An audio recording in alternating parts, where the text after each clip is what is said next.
Chapter 451. Of course Qin Pingping did not believe it. Back then the old people all knew that the chest was in Lady Ye's hands. However, when Lady Ye was killed, she had not used the chest. This meant that at the time the chest was not in Taiping Courtyard. Afterward, Qin Pingping conducted a detailed investigation of Taiping Courtyard and did not find any trace of the chest. Such an extraordinary item naturally couldn't be casually thrown away. Then only Wu Zhu knew the whereabouts of the chest. As Fan Xian gradually grew up and lived in such a dangerous environment as Jingdou, if Wu Zhu was not by Fan Xian's side due to his injury, he would certainly have given the chest to Fan Xian to carry at all times to avoid any possible danger. This was Qin Pingping's deduction. Furthermore, his deduction was not far from the truth. However, he was wrong on one point. Neither he nor the emperor had seen the chest with their own eyes, so they had no idea how big or small it was. Fan Xian did indeed carry the chest. However, it was impossible for the chest to hide it from everyone's eyes and ears. When Fan Xian was killed in the valley because of his own carelessness, the chest was still floating on some weak water. Meeting the old cripple's mocking gaze, Fan Xian spread his hands sincerely and said, "I really don't know what chest it is." He had to keep this secret. Even if the old man in front of him could guess something, he could not admit it. Otherwise, if the emperor knew that the chest was in his hands as the ruler of a generation, he would certainly not allow a mysterious magic weapon that could kill experts to stay by his son's side. The emperor would open his mouth and ask for it, so Fan Xian would not admit it from the beginning. Qin Pingping shook his head and was too lazy to continue asking. He knew that the little guy had to keep some protective treasures for himself. Fan Xian smiled slightly and changed the topic. "Uncle Wu Zhu, that strange chest is one of the two things you didn't calculate for. What is the third?" Qin Pingping looked at him mockingly. "The third matter is very simple. I did not account for the fact that the carriage in the council could have helped you block for a while. Given your and the Shadow's abilities, it would not have been difficult for you to escape into the snow forest alone. Even if you were injured, you would not have ended up in such a state. You have been in the council for a long time. Of course, you know that experts and assassins do not live in the same realm. It is easy to kill an expert, but it is very difficult to kill an assassin. But other than the people in the council, not many people know that you are a 9th-level assassin. I didn't expect this. I didn't expect you to be so stupid." Qin Pingping looked slightly angry. Fan Xian smiled coldly and said, "You're talking about me killing my way into the snowy forest to get rid of those crossbows? Was that stupid? Even if I can escape, what about my subordinates? Don't forget, in this valley incident, I lost nearly 20 of my men. I didn't call you cold-blooded, but you called me stupid." "Cold-blooded?" Qin Pingping looked at Fan Xian with a faint smile. "Have you forgotten that the Overwatch Council needs cold-blooded people the most? Where has your usual coldness and emotionlessness gone?" Fan Xian tightened his fists slightly and said in a low voice, "Those are my people. They are only your subordinates, yet you can't bear to sacrifice them. If you have to sacrifice even more important people in the future, what will you do? Your actions this time have easily torn through your cold exterior and revealed your cowardice. This is the so-called stupidity. A strong person not only has a strong body, but their state of mind must also be strong. Emotions like cowardice will only cause you to die a tragic death." Qin Pingping narrowed his eyes. A cold light shone through. "That is not cowardice," Fan Xian retorted without hesitation. "That is something I have to do." "You can't care too much," Qin Pingping yawned. Qin Pingping yawned and said, "You don't have to do too many things. I just think that your mother-in-law will be very happy. She finally knows where your Achilles' heel is." Fan Xian's heart trembled. He felt a glimmer of inauspiciousness. He immediately furrowed his brows and said, "I only care about the people I care about. No matter how many other people die in front of me, I won't bat an eyelid." "Your mother cares about everyone under heaven," Qin Pingping closed his eyes and said. "In this area you are smarter than her and stronger than her, but it is still not enough. At most, you can only live a few more days than her." Fan Xian clapped his hands and warmly said, "There is nothing more to say about these things. In any case, it is best if everyone can live to a ripe old age." He turned the wheelchair in a beautiful circle. The front of the wheelchair tilted up and circled half a circle around Qin Pingping. Qin Pingping looked at this scene and couldn't resist laughing. "Is this very fun?" "Very," Fan Xian said seriously. "You've been in a wheelchair for so many years, yet you haven't thought about how to develop a game to get rid of boredom. This shows that you are a very boring person. You spend all day immersed in a dark and muddled world. What meaning is there in living like this?" According to Fan Xian's thoughts, It would be best for Qin Pingping to stay out of the matter and spend the last few years of his life going to a relatively large mountain with the beautiful concubines around him for a honeymoon or something. It would be better than dedicating his entire life to the boring business of political scheming. However, he also knew that for Qin Pingping, scheming about these things was perhaps not just work. It was also a kind of enjoyment, a kind of art. Thus he didn't say much. After I die.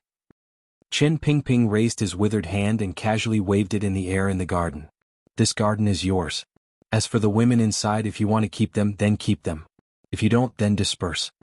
Fan Xian understood that this old man would not do anything because of the lives of these beauties. However, after spending many years together, presumably there would always be a glimmer of affection. Very naturally he nodded his head. How are you going to deal with the Qin family's problem? Fan Xian suddenly opened his mouth to ask.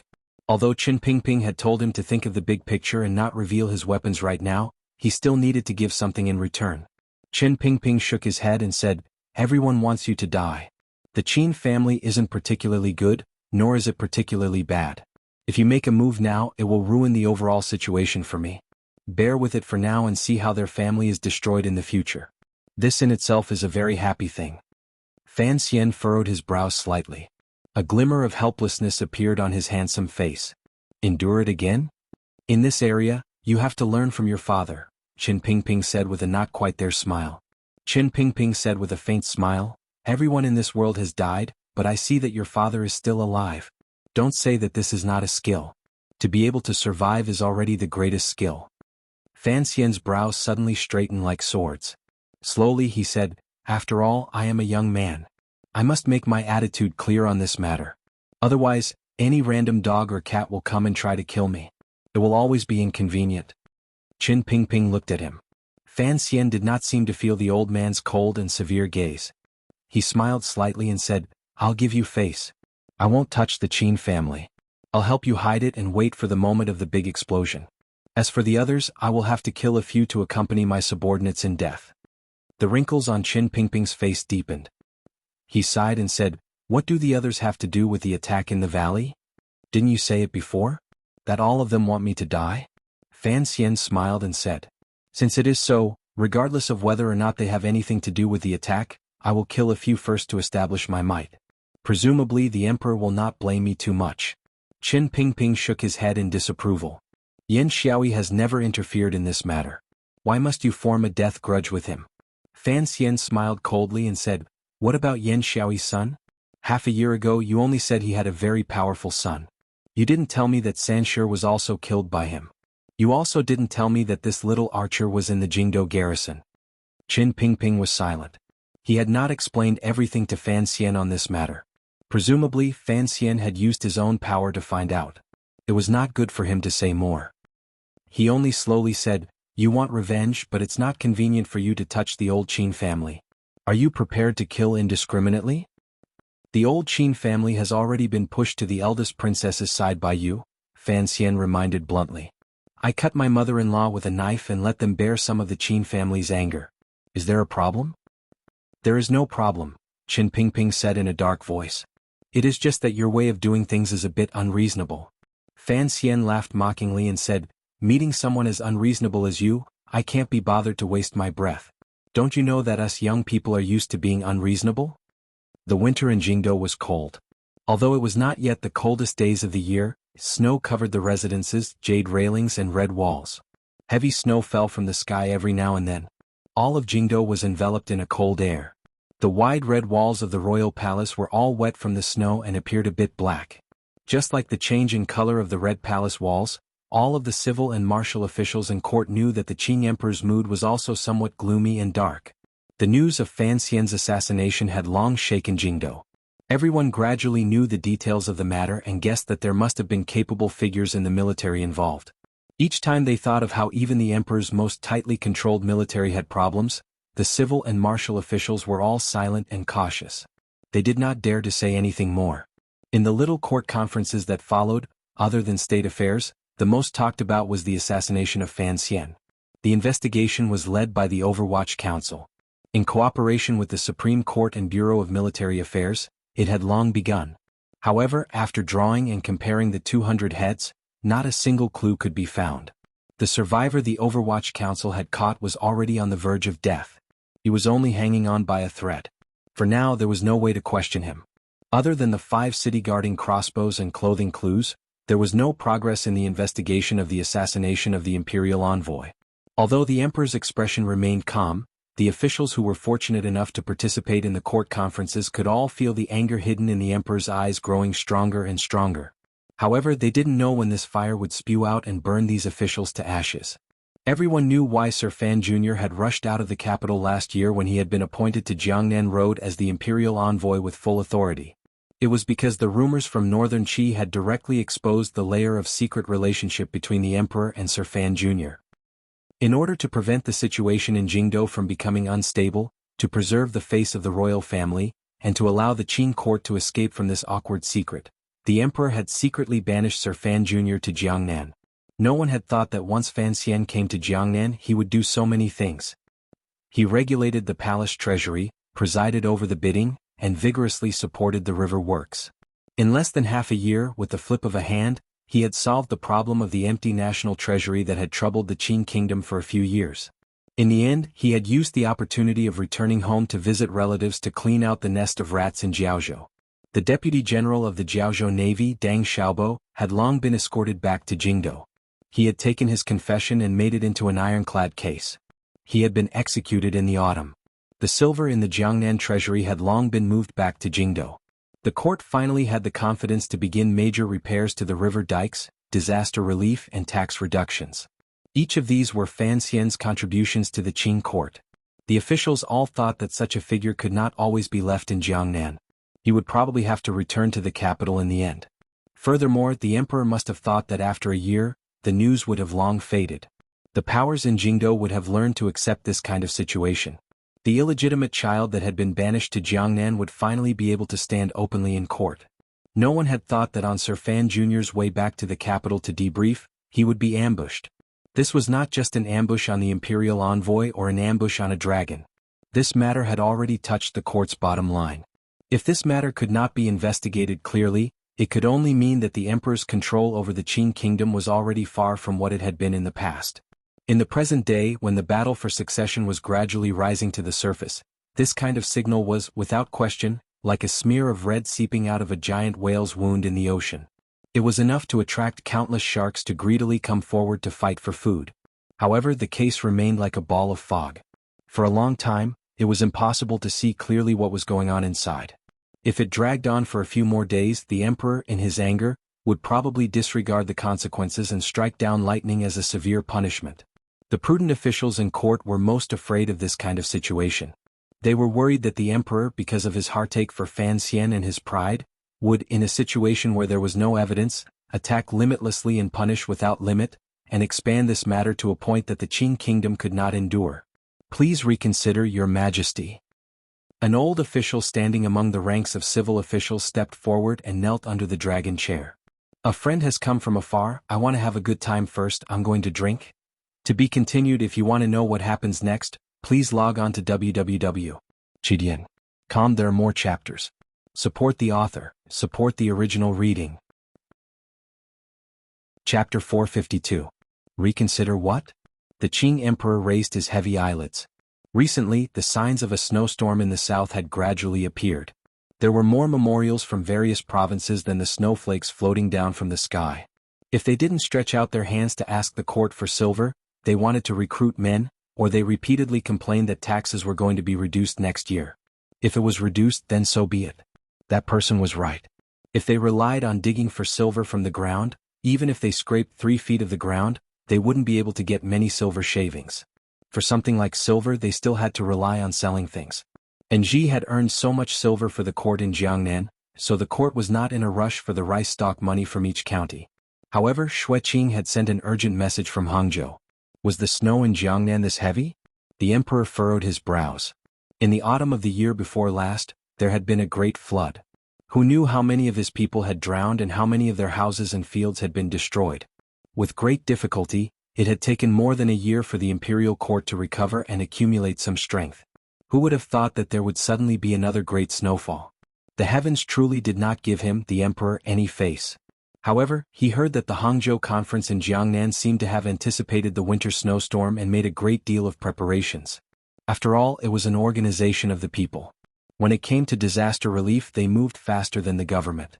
Every time this matter was brought up, his mother in the palace also had a smile on her face. She was a merciful person and could not bear to see the wretched sight of the people. No matter what, the Hangzhou conference was something the nobles in the palace had pooled together money to put together. The women in the palace all felt proud. The emperor couldn't resist smiling. Why did Qin girl put so much effort into this matter? It looked like she had indeed been stifled in the palace. She had probably been led astray by her husband. She was a princess, yet she spent so much effort on these matters. He abruptly woke up with a start. Only now did he realize that his mind had wandered. Even if it was something he was thinking about, it had something to do with that young man. After a slight pause, he smiled and repeated his question. Reconsider what? The person kneeling in the hall was Shu, the scholar of the Hall of Governmental Affairs.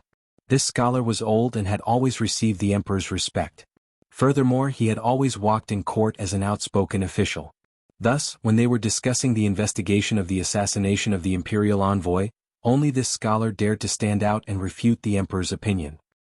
However, the officials all thought that the emperor must be angry right now, so they were a bit timid. Even Shu the scholar, who dared to speak frankly, did not bow like he usually did. Instead he knelt. But he didn't think that His Majesty, who was sitting on the dragon throne, didn't hear what he said clearly and seemed to be distracted. The glimmer of a smile at the corners of the emperor's lips while he was lost in thought also fell into the eyes of the officials. The officials muttered in their hearts, wondering what the emperor was thinking about to make him so happy. Could it be that he was not as furious as the officials thought he was? Impossible. The officials shook their heads in their hearts. Everyone knew that the emperor favored this illegitimate child the most. Thus, in the hearts of these officials, who thought that they were naturally astute, this smile gained an additional mysterious and unfathomable meaning. Everyone's hearts trembled. Please reconsider, Your Majesty. Although the city-guarding crossbow belongs to Dingzhou, this clue is a bit too. Shu Wu thought for a moment and didn't know what words to use. It is too obvious. I keep feeling that a true traitor is purposely framing us. Please reconsider and take back the earlier edict. The emperor smiled. Only now did he understand what Shu Wu was afraid of. Waving his hand, he said, "Stand up and reply. You're already so old. Don't easily learn from others and kneel to admonish." These words appeared very gentle, but the emperor's gentleness revealed a sense of confidence and stability. It was as if he didn't care about this matter at all.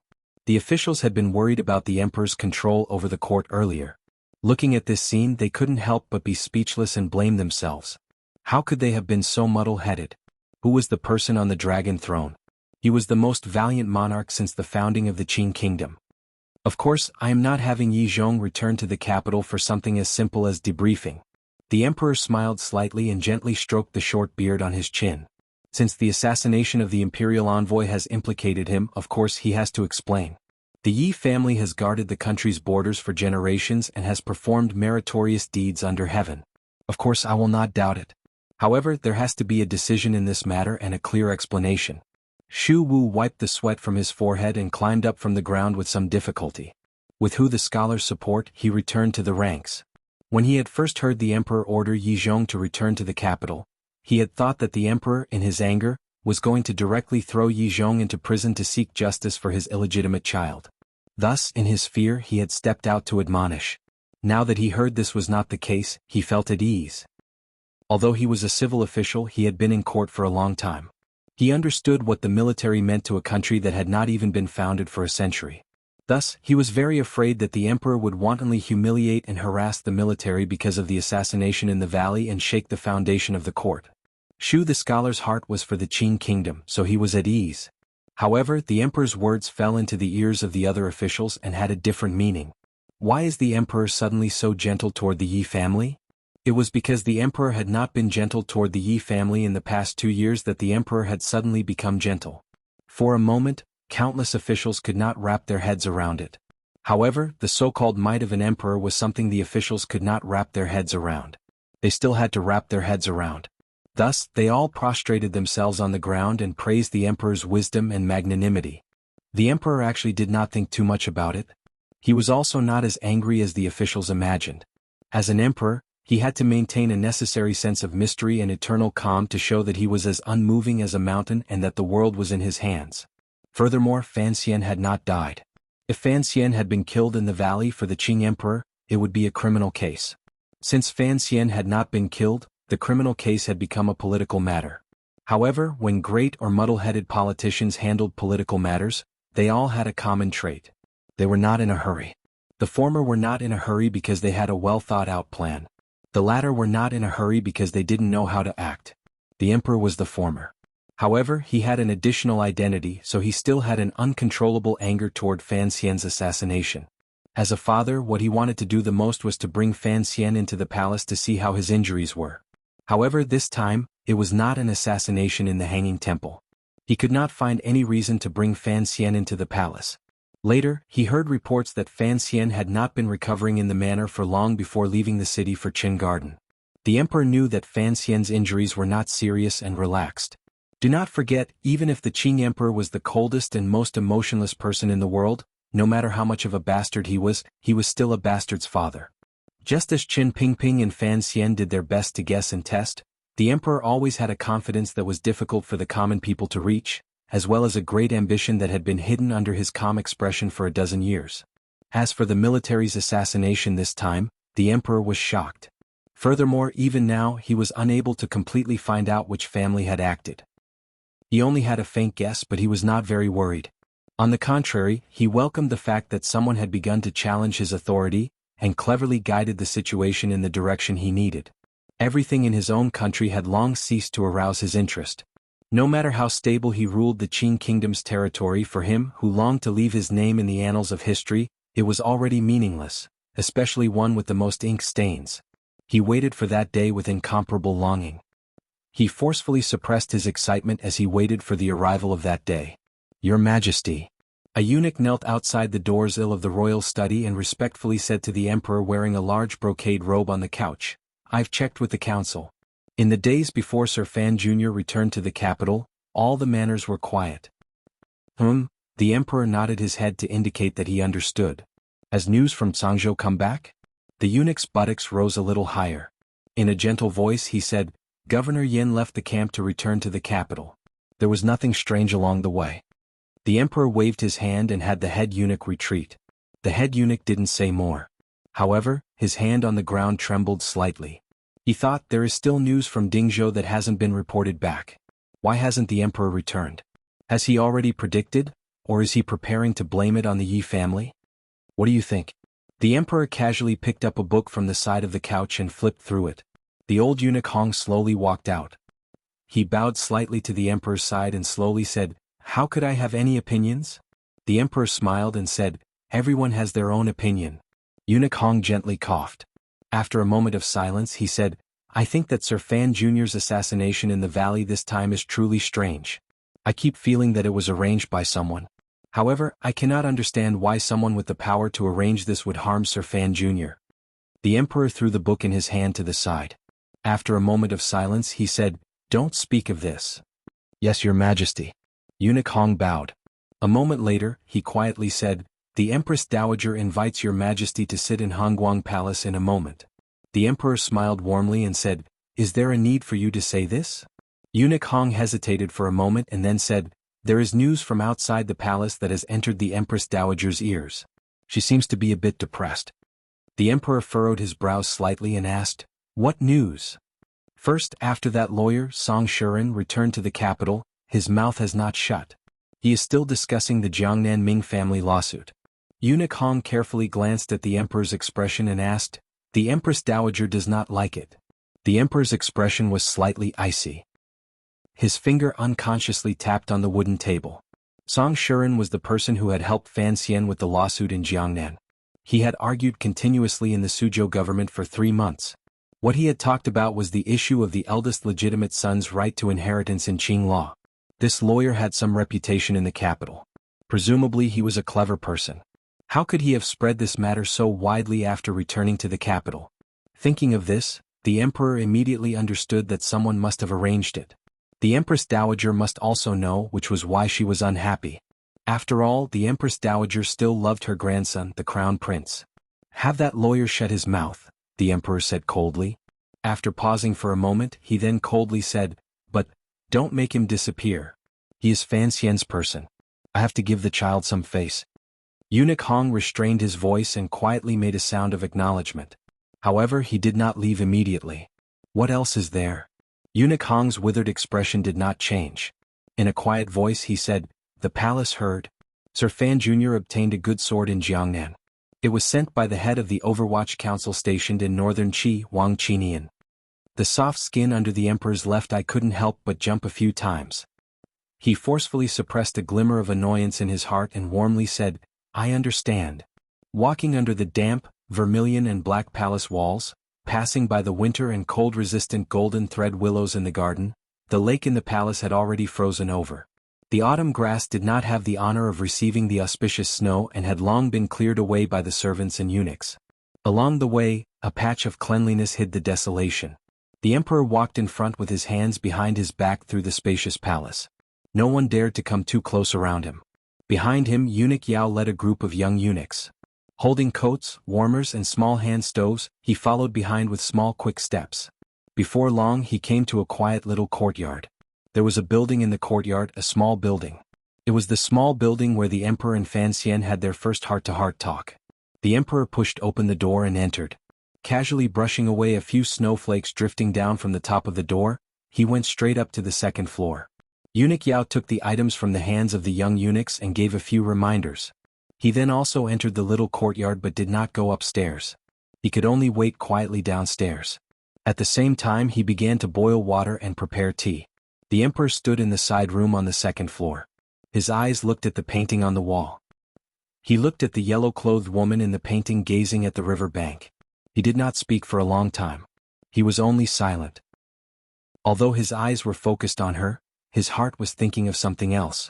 Sword? Naturally, it was the sword of the Wei Emperor that Wang Qinian had bought from northern Qi for a great deal of money to honor Enji. Lawyer? The emperor smiled coldly. Enji had been killed and heavily injured, but those people were still unwilling to be quiet. His mother's attitude toward Enji was already calm. Without asking, he knew that these things were instigated by his good sister and the empress. Half a year ago, Li Yunrui had arranged for someone to enter the palace to tell the Empress Dowager about Dream of the Red Chamber. The emperor knew what his sister was planning. Today, the lawyer and the sword. Naturally, she wanted to provoke his mother into anger. There were many rules in the royal family. An official secretly holding the sword of the former Wei emperor was indeed inexcusable. However, Enji was still injured, yet those people couldn't help but want to do something. This contrast made the emperor faintly angry. After a long time, a sigh broke the silence in the little building. The emperor slowly turned and sat down in front of the painting. His left hand gently stroked an item on the table. Under his slender and steady palm was that sword. The sword of the Wei Emperor that Wang Qinian had bought for a great deal of money and sent to Jiangnan. A slight smile rose to the corners of the emperor's lips. Presumably, those people did not know that the second day after Fan Xian woke up, he had asked someone to deliver this sword into the palace and into the emperor's hands. There was also a secret letter attached. There was nothing special in the letter. There were no major complaints about the assassination. Instead, it was just sincere and respectful with an occasional hint of viciousness. This glimmer of viciousness was well revealed. It was revealed very openly. As a ruler, the emperor valued the hearts of the people by his side the most, just as he had thought when he spoke with Chen Pingping that day.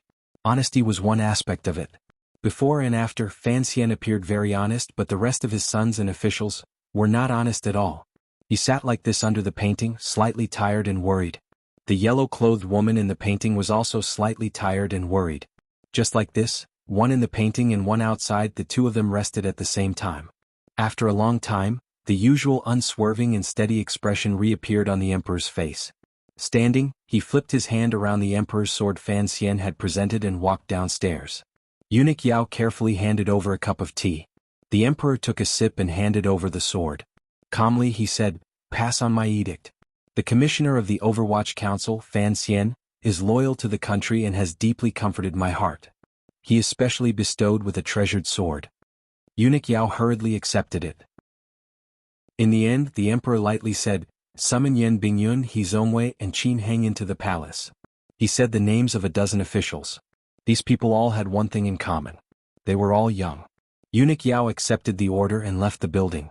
He sent out various eunuchs to various places to pass on the information. He then left the palace himself.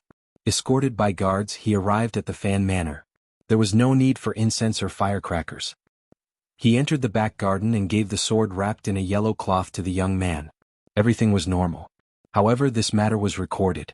Presumably, everyone in Jingdo would know about it tomorrow. Fan Xian held the sword in a daze, thinking, why was the emperor so polite? The young officials who had rushed into the palace were also wary and secretly guessing the emperor's thoughts. If you want to know what happened after, please log on to www.chidian.com. There are more chapters. Support the author. Support the original reading. Chapter 453. Fan Xian held the sword and smiled bitterly. After his father entered the room, he immediately put on his most sincere smile and said, "Father, you're back so early?" Fan Jian nodded and sat down in front of the bed. There hasn't been much to do in the Ministry of Revenue recently, so there's no need to stay there all the time. After saying this, he handed over an oiled paper bag and said, "Buns from Xingfeng restaurant. The third prince has been silently studying these 2 days." The old man thought that he had been outside for a year and watched him closely. Although he knew of your injury, he couldn't come out for a while. He only remembered that you liked Xingfeng restaurant buns, so he had someone buy them and deliver them to you. Fan Xian accepted the still warm paper bag and took out one from inside. Carefully taking a bite, he found that the oily soup in the large bag was not very hot. Fan Jian looked at his son's appearance and couldn't help but furrow his brows and shake his head. Fan Xian took a bite and then placed the paper bag on the table. Unconsciously, he turned his head to glance at the snow on the windowsill. A glimmer of envy appeared in his eyes. "Don't think about going out again." Fan Jian saw what his son was thinking and coldly said, "The day before yesterday, I let you slip out and go to Qin Garden. Be content.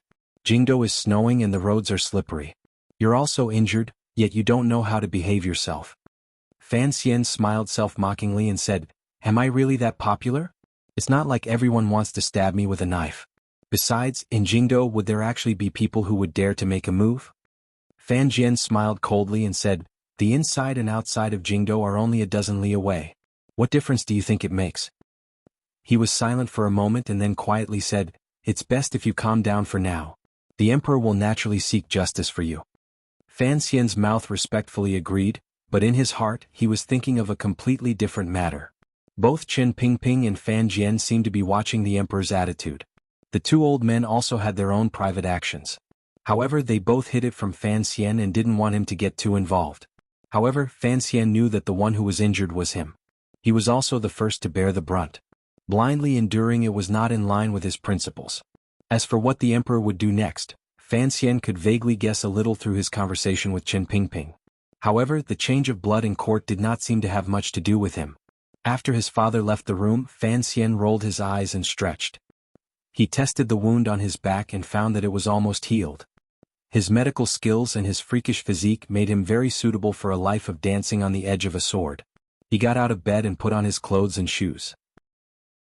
He tried to be as quiet as possible so as not to disturb the maids serving him outside. Sitting on a stool by the table, he frowned and thought for a moment, and decided that the box should be safe to leave as it was. There were many clever people in the world, but those who were too clever would never think that they would do such a thing. After making up his mind, he gently pushed open the innermost cotton curtain. A gust of hot air came from the incense burner in the outer room. He crushed a pill between his fingers, and its fragrance gradually filled the air. The sluggish maid was already feeling sleepy by the incense burner. She was startled to see her young master come out, but when she smelled the fragrance, she immediately fell asleep again. Fan Xian tilted his head slightly and looked at the maid's charmingly naive appearance. He couldn't resist smiling. It looked like Siki, that girl, would be enchanted by him for the rest of her life. Wanner had thought it would be a long journey to Hangzhou, so she hadn't brought this girl. Unexpectedly, he still had to send her to sleep after returning to the capital. Wrapping himself in a thick fur cloak, Fan Xian carefully snuck along the corridor toward the back door. Presently the Teng couple were both in the manor. Their control over the servants had always been lax. In this snowy day, if the master did not give any orders, the servants and maids liked to hide in the room and laze around. Coincidentally, no one discovered Fan Xian's act of leaving the house. Of course, when he was about to approach the metal door, there were always guards standing there. However, Fan Xian glared at them and the guards could only pretend to be mute. In the end, the young master and the old master were both masters. It would not do to offend either of them. Easily leaving the manor, Fan Xian climbed into the normal carriage. Mu Feng carefully helped him into the carriage and then carefully sealed the cotton curtains around the window. Fan Xian shook his head and said, "I just wanted to see some scenery. What if you've sealed it?" Mu Feng smiled and didn't say anything more. Putting on a raincoat, he covered the Overwatch Council robe inside. With a shake of his wrist, the horsewhip made a few turns in the air, bringing down a few snowflakes. The carriage slowly began to move. The swordsmen of the 6th Bureau followed in the dark. There were also some Overwatch Council secret agents disguised as passers-by who merged into the small number of Jingdo pedestrians. The carriage traveled to a lively part of Jingdo and carefully avoided pedestrians. Fan Xian lifted a corner of the curtain and looked out. He saw that the shops on both sides of the street were still open. The vendors selling snacks held up large umbrellas and used the heat in their pots to resist the harsh winter temperature. Compared to a year ago, there was nothing strange. He couldn't help but smile. For the court, the imperial envoy being assassinated was indeed a major matter. For these common people, presumably, it was the most delightful topic of conversation these few days. However, it could not affect them too much. Those who needed to do small business still had to do small business. Those who needed to worry about the surplus food in their homes still had to worry about it. His being assassinated made the court restless. It did not change much for the daily life that had been the same for tens of thousands of years. Suddenly his heart jumped. He stared at a few people on the neighboring street and did not move his gaze for a moment. Those people, who clearly looked like aces, were warily surrounding and protecting a young man. It was clear that the young man had disguised himself, but how could he hide it from Fan Xian's eyes? His heart jumped. "Follow them," Fan Xian ordered in an urgent voice as he watched the group of people buy some things and climb into his carriage. Mu made a sound of acknowledgement. He gently lifted the reins and followed. The two carriages, one in front and one behind, circled around the busy street and turned into a relatively quiet and luxurious street. At this time it was still early. The winter entertainment had not yet begun, so the buildings on the street were all quiet. Only the brothel in the best position in the middle of the street had red lanterns hanging high. Heavy curtains blocked the wind and used the spring scenery inside to attract the male creatures in the cold wind and bitter snow outside. It was Jingdo's most famous Baoyue brothel. Fan Xian watched as the group of people got off the carriage and walked into the building. He furrowed his brows and wondered if his eyes were really blurry after his injury. His head was full of questions. Without thinking, he had Mu Feng drive the carriage into the inner courtyard of Baoyue brothel from a side road and stop outside the door by the lake behind the building. He was the true boss of Baoyue brothel. The housemaid waiting at the back door saw him come down from the carriage and jumped in fright. She thought to herself, "Is this master heavily injured? How could he still have the leisure to come to the brothel to inspect?" She didn't say anything. She quickly sent someone to inform the second shopkeeper, Shi Qing'er, and carefully led Fan Xian to the prettiest independent courtyard by the lake. Fan Xian shook his head and thought of the person he had seen earlier. He passed directly through the snow by the lake and slowly walked toward Baoyue brothel. Going up to the third floor and coming to the room of the exclusive owner, Fan Xian composed himself and listened to the light words coming from inside. He couldn't resist the corners of his lips twitching slightly and smiling. The old housemaid behind him didn't say anything. She didn't even dare to cough. Earlier, she had sent someone to inform the second shopkeeper, but she had no choice. She only hoped with all her heart that the people inside the room would be careful with what they said. After listening quietly for a long time, Fan Xian pushed open the door and entered. "Who is it?" With a hiss, the sound of a curved knife being unsheathed rang out. A heart-chilling knife intent hit him in the face. However, Fan Xian didn't hide or avoid it. He walked forward with an ugly expression. The person who had drawn out the knife wore normal clothing, but his brows were full of vigilance and steadiness. The knife had never been pulled back. Seeing that the young nobleman in front of him didn't even avoid it, he knew something was wrong and forcefully pulled the knife back. Jinqi clashed and his face flushed red. Mu Feng'er, who followed behind Fan Xian, also entered. He turned and closed the door. He then smiled warmly at the knife-wielding man, thinking that they would be colleagues in the future. At the same time, the group of people who had entered the room first had already abruptly stood up and surrounded Fan Xian, who was walking in front. Following this were two crisp sounds. The tea bowls in the hands of a woman and a young man fell to the ground at the same time. The two of them stared dumbstruck at Fan Xian and couldn't speak for a moment. All of you put down your knives. The young man came to his senses first and cursed angrily at his followers. Do you want to die? The followers looked at each other, wondering who had come to make the big boss so agitated. Fan Xian was not agitated. He walked in front of the young man, bent two fingers slightly and knocked down viciously. With a pop, a red dot immediately appeared on the young man's slightly plump face. You want to die? Fan Xian cursed angrily. Who told you to come back? The young man pursed his lips and said with great grievance, Brother, I miss home. Everyone dared to leave the room. Even Si Qing'er, who wanted to defend the young man, was chased out by Fan Xian. Only then did he walk boldly to the chair in the center and sit down. Looking at the respectful young man in front of him, he didn't speak for a moment. After a long silence, Fan Xian smiled coldly and said, The big boss is very powerful now. He has Northern Qi aces as bodyguards by his side. It looks like I don't have much of a presence as a brother. The young man in front of him was no stranger. He was the business genius who had been chased to Northern Qi by Fan Xian a year ago.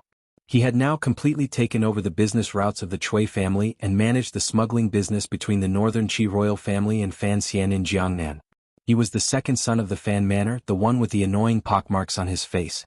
Fan Xizha. Fan Xizha moved closer to his brother and carefully rubbed his arm. In a small voice he giggled and said, With money, what kind of ace can't we invite?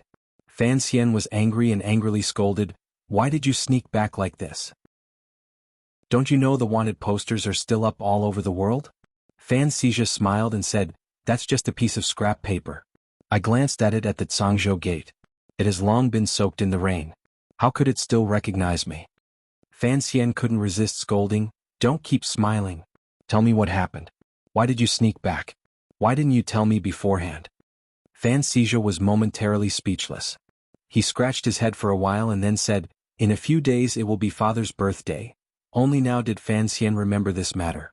Looking at his brother's face, which was clearly much thinner than a year ago, he couldn't resist sighing.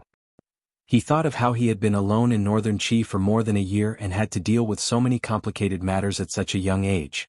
It was truly pitiful. His heart softened. He couldn't bear to scold him anymore. He shook his head and said, If you're going back, then you're going back. You should at least tell me beforehand. Fan Xizha felt wronged and said, If I was going to tell you first, you definitely wouldn't agree. Fan Xian suddenly thought of a problem and furrowed his brows. Where's Lao Wang? He's watching you in Shangjing. Why didn't he tell me you left? He huffed coldly and looked at his brother without saying anything. Fan Xizha's eyes spun around a few times. He was slightly anxious. A moment later he hesitantly said, Didn't Sir Wang also come back? I followed him all the way into the pass. Brother, don't blame him.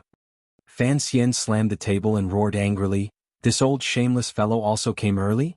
Why didn't he tell me? You guys are truly rebelling. You dare to hide everything from me. Fan Xizha trembled and didn't dare to say more. He knew that if this brother of his was truly angry and hit someone, he could really bear to use his foot to kick them. Since you're back, why didn't you go home? Fan Xian furrowed his brows and asked. Fan Xizha was slightly startled. Immediately after, a glimmer of ruthlessness rose to his face. Brother, as soon as I entered the capital yesterday, I heard about that matter. I was afraid that going home right now would cause you trouble. Also, the court still hasn't found anything, right? I wanted to see if there was any news from Baoyue brothel, so I stayed here first to see if I could help you. Fan Xian had actually overheard these words from outside the room. Hearing it from his brother's own mouth now, he was even more moved. He gently patted his head and sighed. What trouble are you afraid of? It's not like the emperor doesn't know about your matter. Who would dare to do anything? Come home with me in a bit. As for news of Baoyue brothel, if I need it, I will have someone come ask. You are a proper businessman. Don't get involved in these things. He couldn't resist glaring at his brother again and said, Don't think I don't know what you're thinking in that head of yours. You're afraid that I'll scold you directly when you come home, so you want to do something to make me happy. Don't play this game with me. Use this on your parents. We haven't seen each other for over a year. Don't think about how Aunt Lu misses you. How can you bear to stay outside? If this matter goes up, see how your mother will deal with you. I won't ask for leniency. Fan Xizha nodded his head in grievance. He thought to himself, It's all because of your accumulated power that I'm afraid of approaching the manor and not knocking. You've grown a bit taller. Fan Xian looked at him with a smile and patted his shoulder. After not seeing him for a year, his heart was also excited and happy. You've also grown a bit stronger. Looks like you've been doing well in Northern Qi. Fan Xizha was just about to complain and tell on his future sister-in-law when he heard the sound of knocking on the door. This knocking sound was very gentle and careful. It was like crying and complaining, like the pain of losing a father. Fan Xian laughed coldly. Get your ass in here. You're a supporting character. Don't pretend to be sorrowful here. I've read all the book reviews seriously. Some are very interesting, but the new versions have been refined. I'm really not familiar with them. Everyone wait for a while. It's probably because I'm too lazy. I've been drinking too much these past 2 days. To be continued. If you want to know what happens next, please go to www.qidi.com. There are more chapters. Support the author. Support the original reading. Chapter 454. The unknown sidekick Wang Qinian pushed open a crack and flashed in. The 40-year-old old man was as nimble as a 14-year-old child. His attitude was humble, but the wandering gaze that occasionally flashed through his eyes betrayed the fear in his heart. Fan Xian had been incomparably happy to see him, but when he thought about how this guy had brought Xizha back to the Qing kingdom behind his back and hadn't even secretly reported it, he felt a sliver of anger in his heart. He turned his head and continued to frown at Fan Xizha. Presumably, the news of you in Shangjing couldn't be hidden from anyone. There was Wei Hua's brocade guard there to protect you. Yet, after returning home, you have to be even more careful about your personal safety. You have to be cautious. Like today, you took your attendants out on the streets. Although you were disguised, you little tyrant, know many people in the capital. Then there are your attendants. I know you hired a group of Northern Qi aces, but he was a bit angry at his brother's carelessness. You still had those curved knives hanging from your waist. Only a blind person would not be able to tell they were Northern Qi people. I say, your talent for business is something that even the shopkeepers of Qingyu Hall admire greatly. How could you be so careless with these little things? To the side, Wang Qinian wanted to interrupt, but he didn't dare to speak. Fan Xizha glanced at the little old man with sympathy and carefully explained, I used the identity of a Northern Qi merchant group. Fan Xian didn't pay attention to his explanation and coldly said, in any case, coming back without permission is your problem. Looking at his brother's back, Fan Xizha rolled his eyes and came up with a plan. He chuckled and said, if we're talking about acting on your own? Big brother, I heard that you were injured quite badly in that valley. I think father would definitely not allow you to go out and wander around. Why did you see me on the street? Fan Xian stopped and didn't know what to say. He huffed coldly and let it go. Shortly after, he said evenly, let's not talk about that. It's good that you're back. I haven't seen you for over a year. I really do miss you. Fan Xizha sighed and sat by Fan Xian's side. Hugging his arm, he complained, I've been taking care of business for the second half of the year. Although it's annoying to argue with those Northern Qi people and split profits, I've always been doing what I like. You don't know about the first few months. The scene of a snowy night, a stone mill, a donkey, and beans seemed to appear before the young man's eyes. He said with a trembling voice, that's not a life for humans. Fan Xian suddenly realized that Haitang had long since returned to Shangjing. He couldn't help but laugh. Are you in a hurry to run away now that she's back in Shangjing? How can you be so timid? Feeling wronged, Fan Xizha said, brother, not all men in this world are as good as you. You can deceive any kind of girl. I don't want to look at a tigress like Haitang. Fan Xian laughed heartily and asked a few more questions about his brother's life in the north. As for official business, the two of them had talked about it countless times in the letters they had exchanged. He was too lazy to ask again. He just listened to his brother talk about his life in Shangjing and how he, at such a young age, came and went in and out of Shangjing's manners and nobility. Especially when he heard that Fan Xizha had become a frequent guest of the Marquis of Changningho's house and often competed with Wei Hua's father in drinking, Fan Xian couldn't help but laugh. He thought that the old man's body might not be able to withstand the drinking battle between the two of them. Thinking of the old man in Shangjing, his gaze fell on the unusually quiet old man beside him. Fan Xian's mood had been good for a long time. He looked at Wang Qinian with a warm smile. His thin lips opened slightly and he said quietly, Sir Wang, I trust you have been well?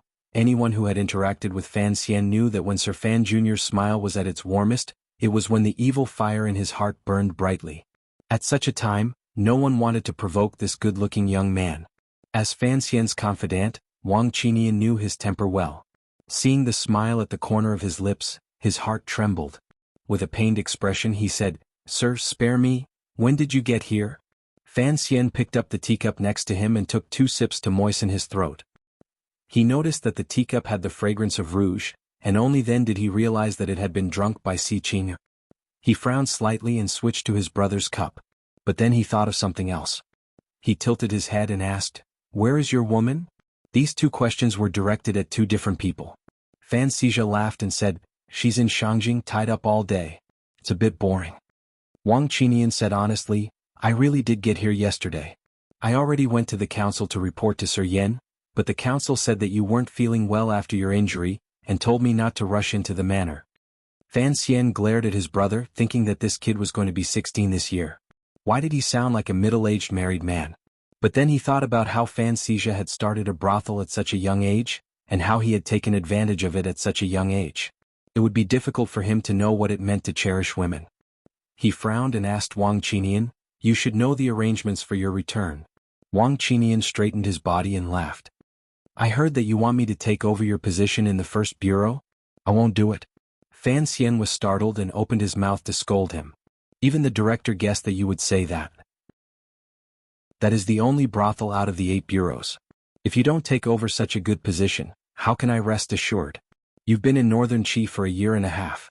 Your seniority and experience are all here. If I don't let you go, the others in the council will probably think otherwise." Wang Qinian thought for a moment and then said seriously, "Sir Mu is good in the first bureau. As for me..." He shook his head and sighed. "I'm an old man with a wife and daughter at home. I thought I would slowly spend the rest of my life in the council yamen until I died of old age. I didn't expect you to bring me out. These few years have been stressful and exciting, but I still feel that it is more comfortable working by your side." "Always by my side," Fan Xian muttered to himself. He also liked the fact that the Qinian unit by his side was managed by Lao Wang. During these 2 years, the Qinian unit was first given to Deng Ziyu and then to Su Wenmao. In the last half year, it was basically Hong Changqing who was in charge. These 3 people were all very observant and sensitive people, and there was no problem with their loyalty to him. However, Fan Xian always felt that it was not as happy as when he first entered the capital. He gazed at Wang Qinian and said with a slight smile, "It won't always be calm. In the valley many people have died." The room immediately fell silent. After a long time, Wang Qinian said seriously, "Because of this, I still feel that you should let me handle the matters around you. At least my nose is sharper and I run faster. Although the swordsmen of the 6th Bureau are capable, I have more confidence in myself when it comes to taking precautions." Fan Xian lowered his head. His fingers twirled around the little teacup as he calculated his future plans. He couldn't help but furrow his brows. Wang Qinian appeared comical, but when he did things he was watertight. During this year in Northern Qi, Fan Xian didn't have to spend much effort to successfully build a good relationship with the Northern Qi royal family and the Brocade Guard Yamen. Furthermore, he had the Northern Qi spy network of the 6th Bureau, which had become a pool of dead water because of Yan Bingyun's accidental exposure, successfully become active again.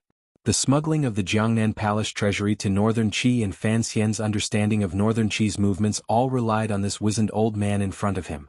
These matters all proved Wang Qinian's abilities. This quiet but powerful Overwatch Council official was a treasure Fan Xian had picked up after entering the capital. Fan Xian wanted him to take over the first bureau in hopes that he could secretly spy on the Jingdo officials for him. When turbulent waves arrived in Jingdo, he would have a trusted aide who could control the overall situation. If Wang Qinian only returned to his side and became the head of the Qinian unit, in Fan Xian's opinion, it would be a waste. However, Wang Qinian was very insistent. Fan Xian was in a difficult position. He furrowed his brows and said, "We'll discuss this again. However, at the end of the year, hand over the affairs in the north to Ziyue. Be more careful. He has no experience operating outside the borders. Teach him more." Wang Qinian knew that the commissioner had tacitly agreed to his request and couldn't resist smiling. Fan Xizha watched as his brother began to deal with Overwatch Council affairs. He felt that it was inappropriate for him to continue sitting there. He stood and prepared to leave. The Baoyue brothel has already opened 6 branches in the world, and the branch in Shangjing in Northern Qi is about to open as well. You have to pay attention to all the intelligence gathering. I will leave the south to Sangwon and I will leave the north to you. Since you are now an unofficial member of the council, there is no harm in you listening to the things that have happened today. In a bit, when Deng Ziyu comes over, you have to get close to him.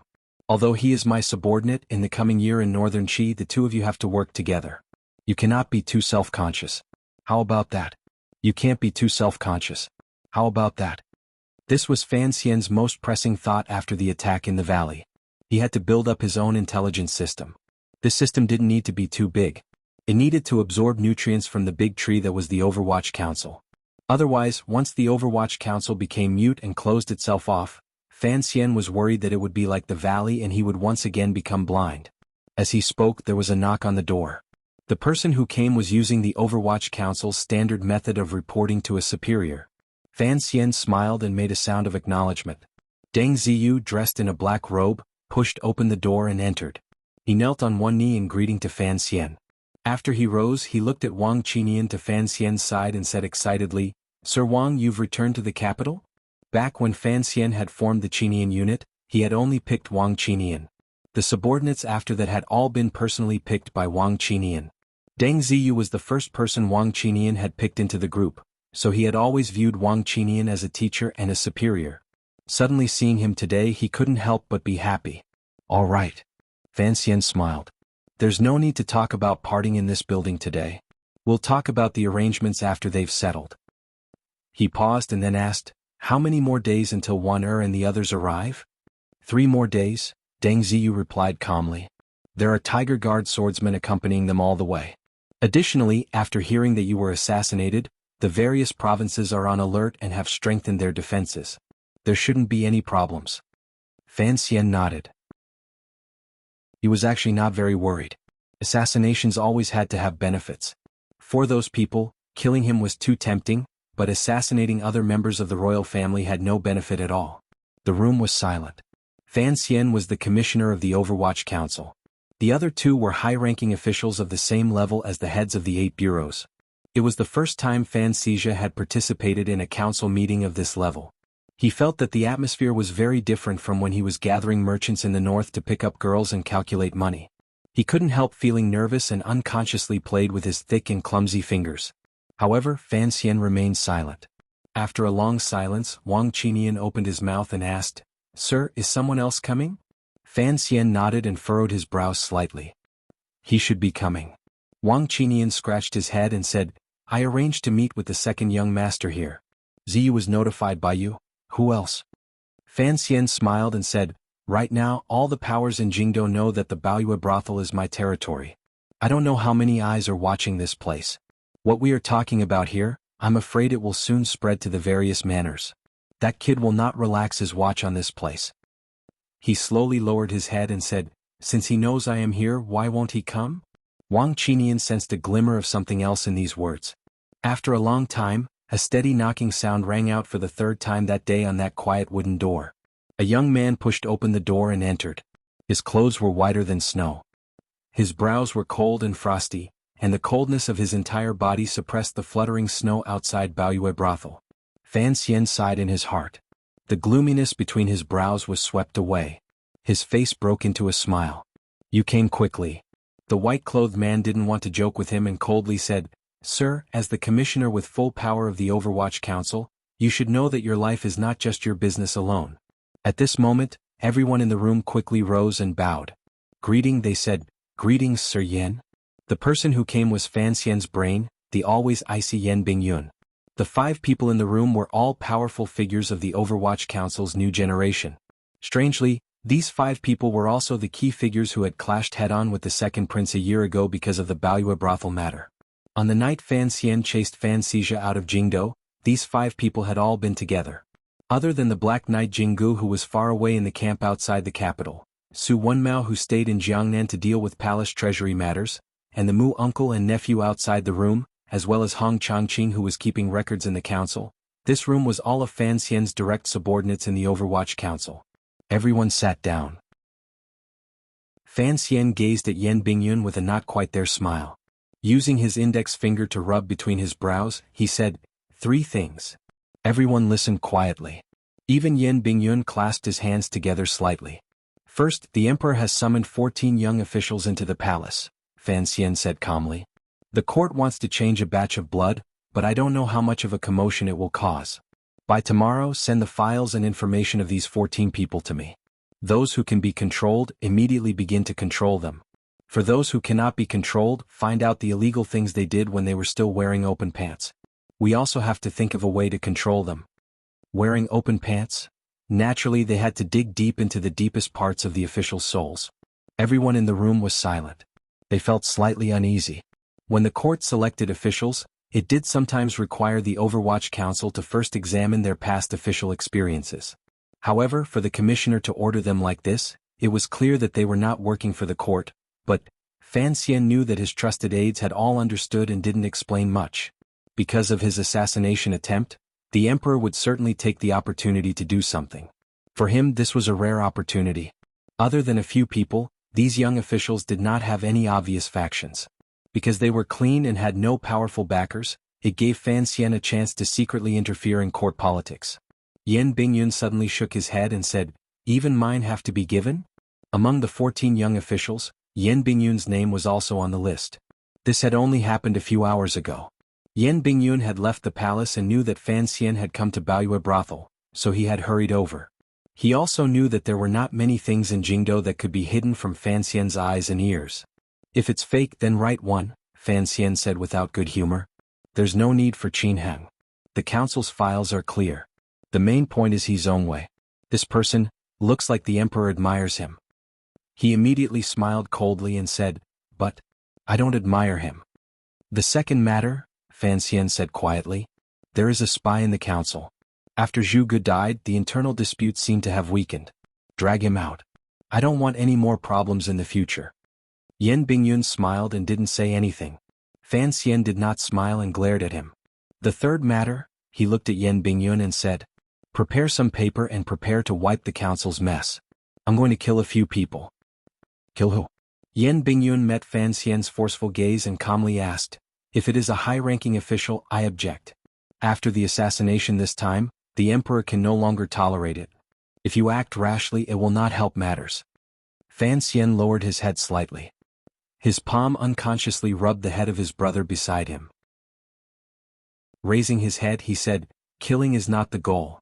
It is also not a method to obtain some kind of benefit. It is only a kind of warning and provocation. Presumably, you know a little about Director Chen's intentions. You should know that adding a little more fuel to the fire at this time is good for the bigger picture." The other people didn't understand and didn't know what Director Chen meant by the bigger picture. However, Yan Bingyun felt bitterness in his mouth. He forced a smile and said, "If you want to mess around, then mess around. It's just very childish revenge and venting anger. Don't tie it to the bigger picture." "I want revenge," Fan Xian narrowed his eyes and said. "You are all my people. The people who died in the valley are also my people.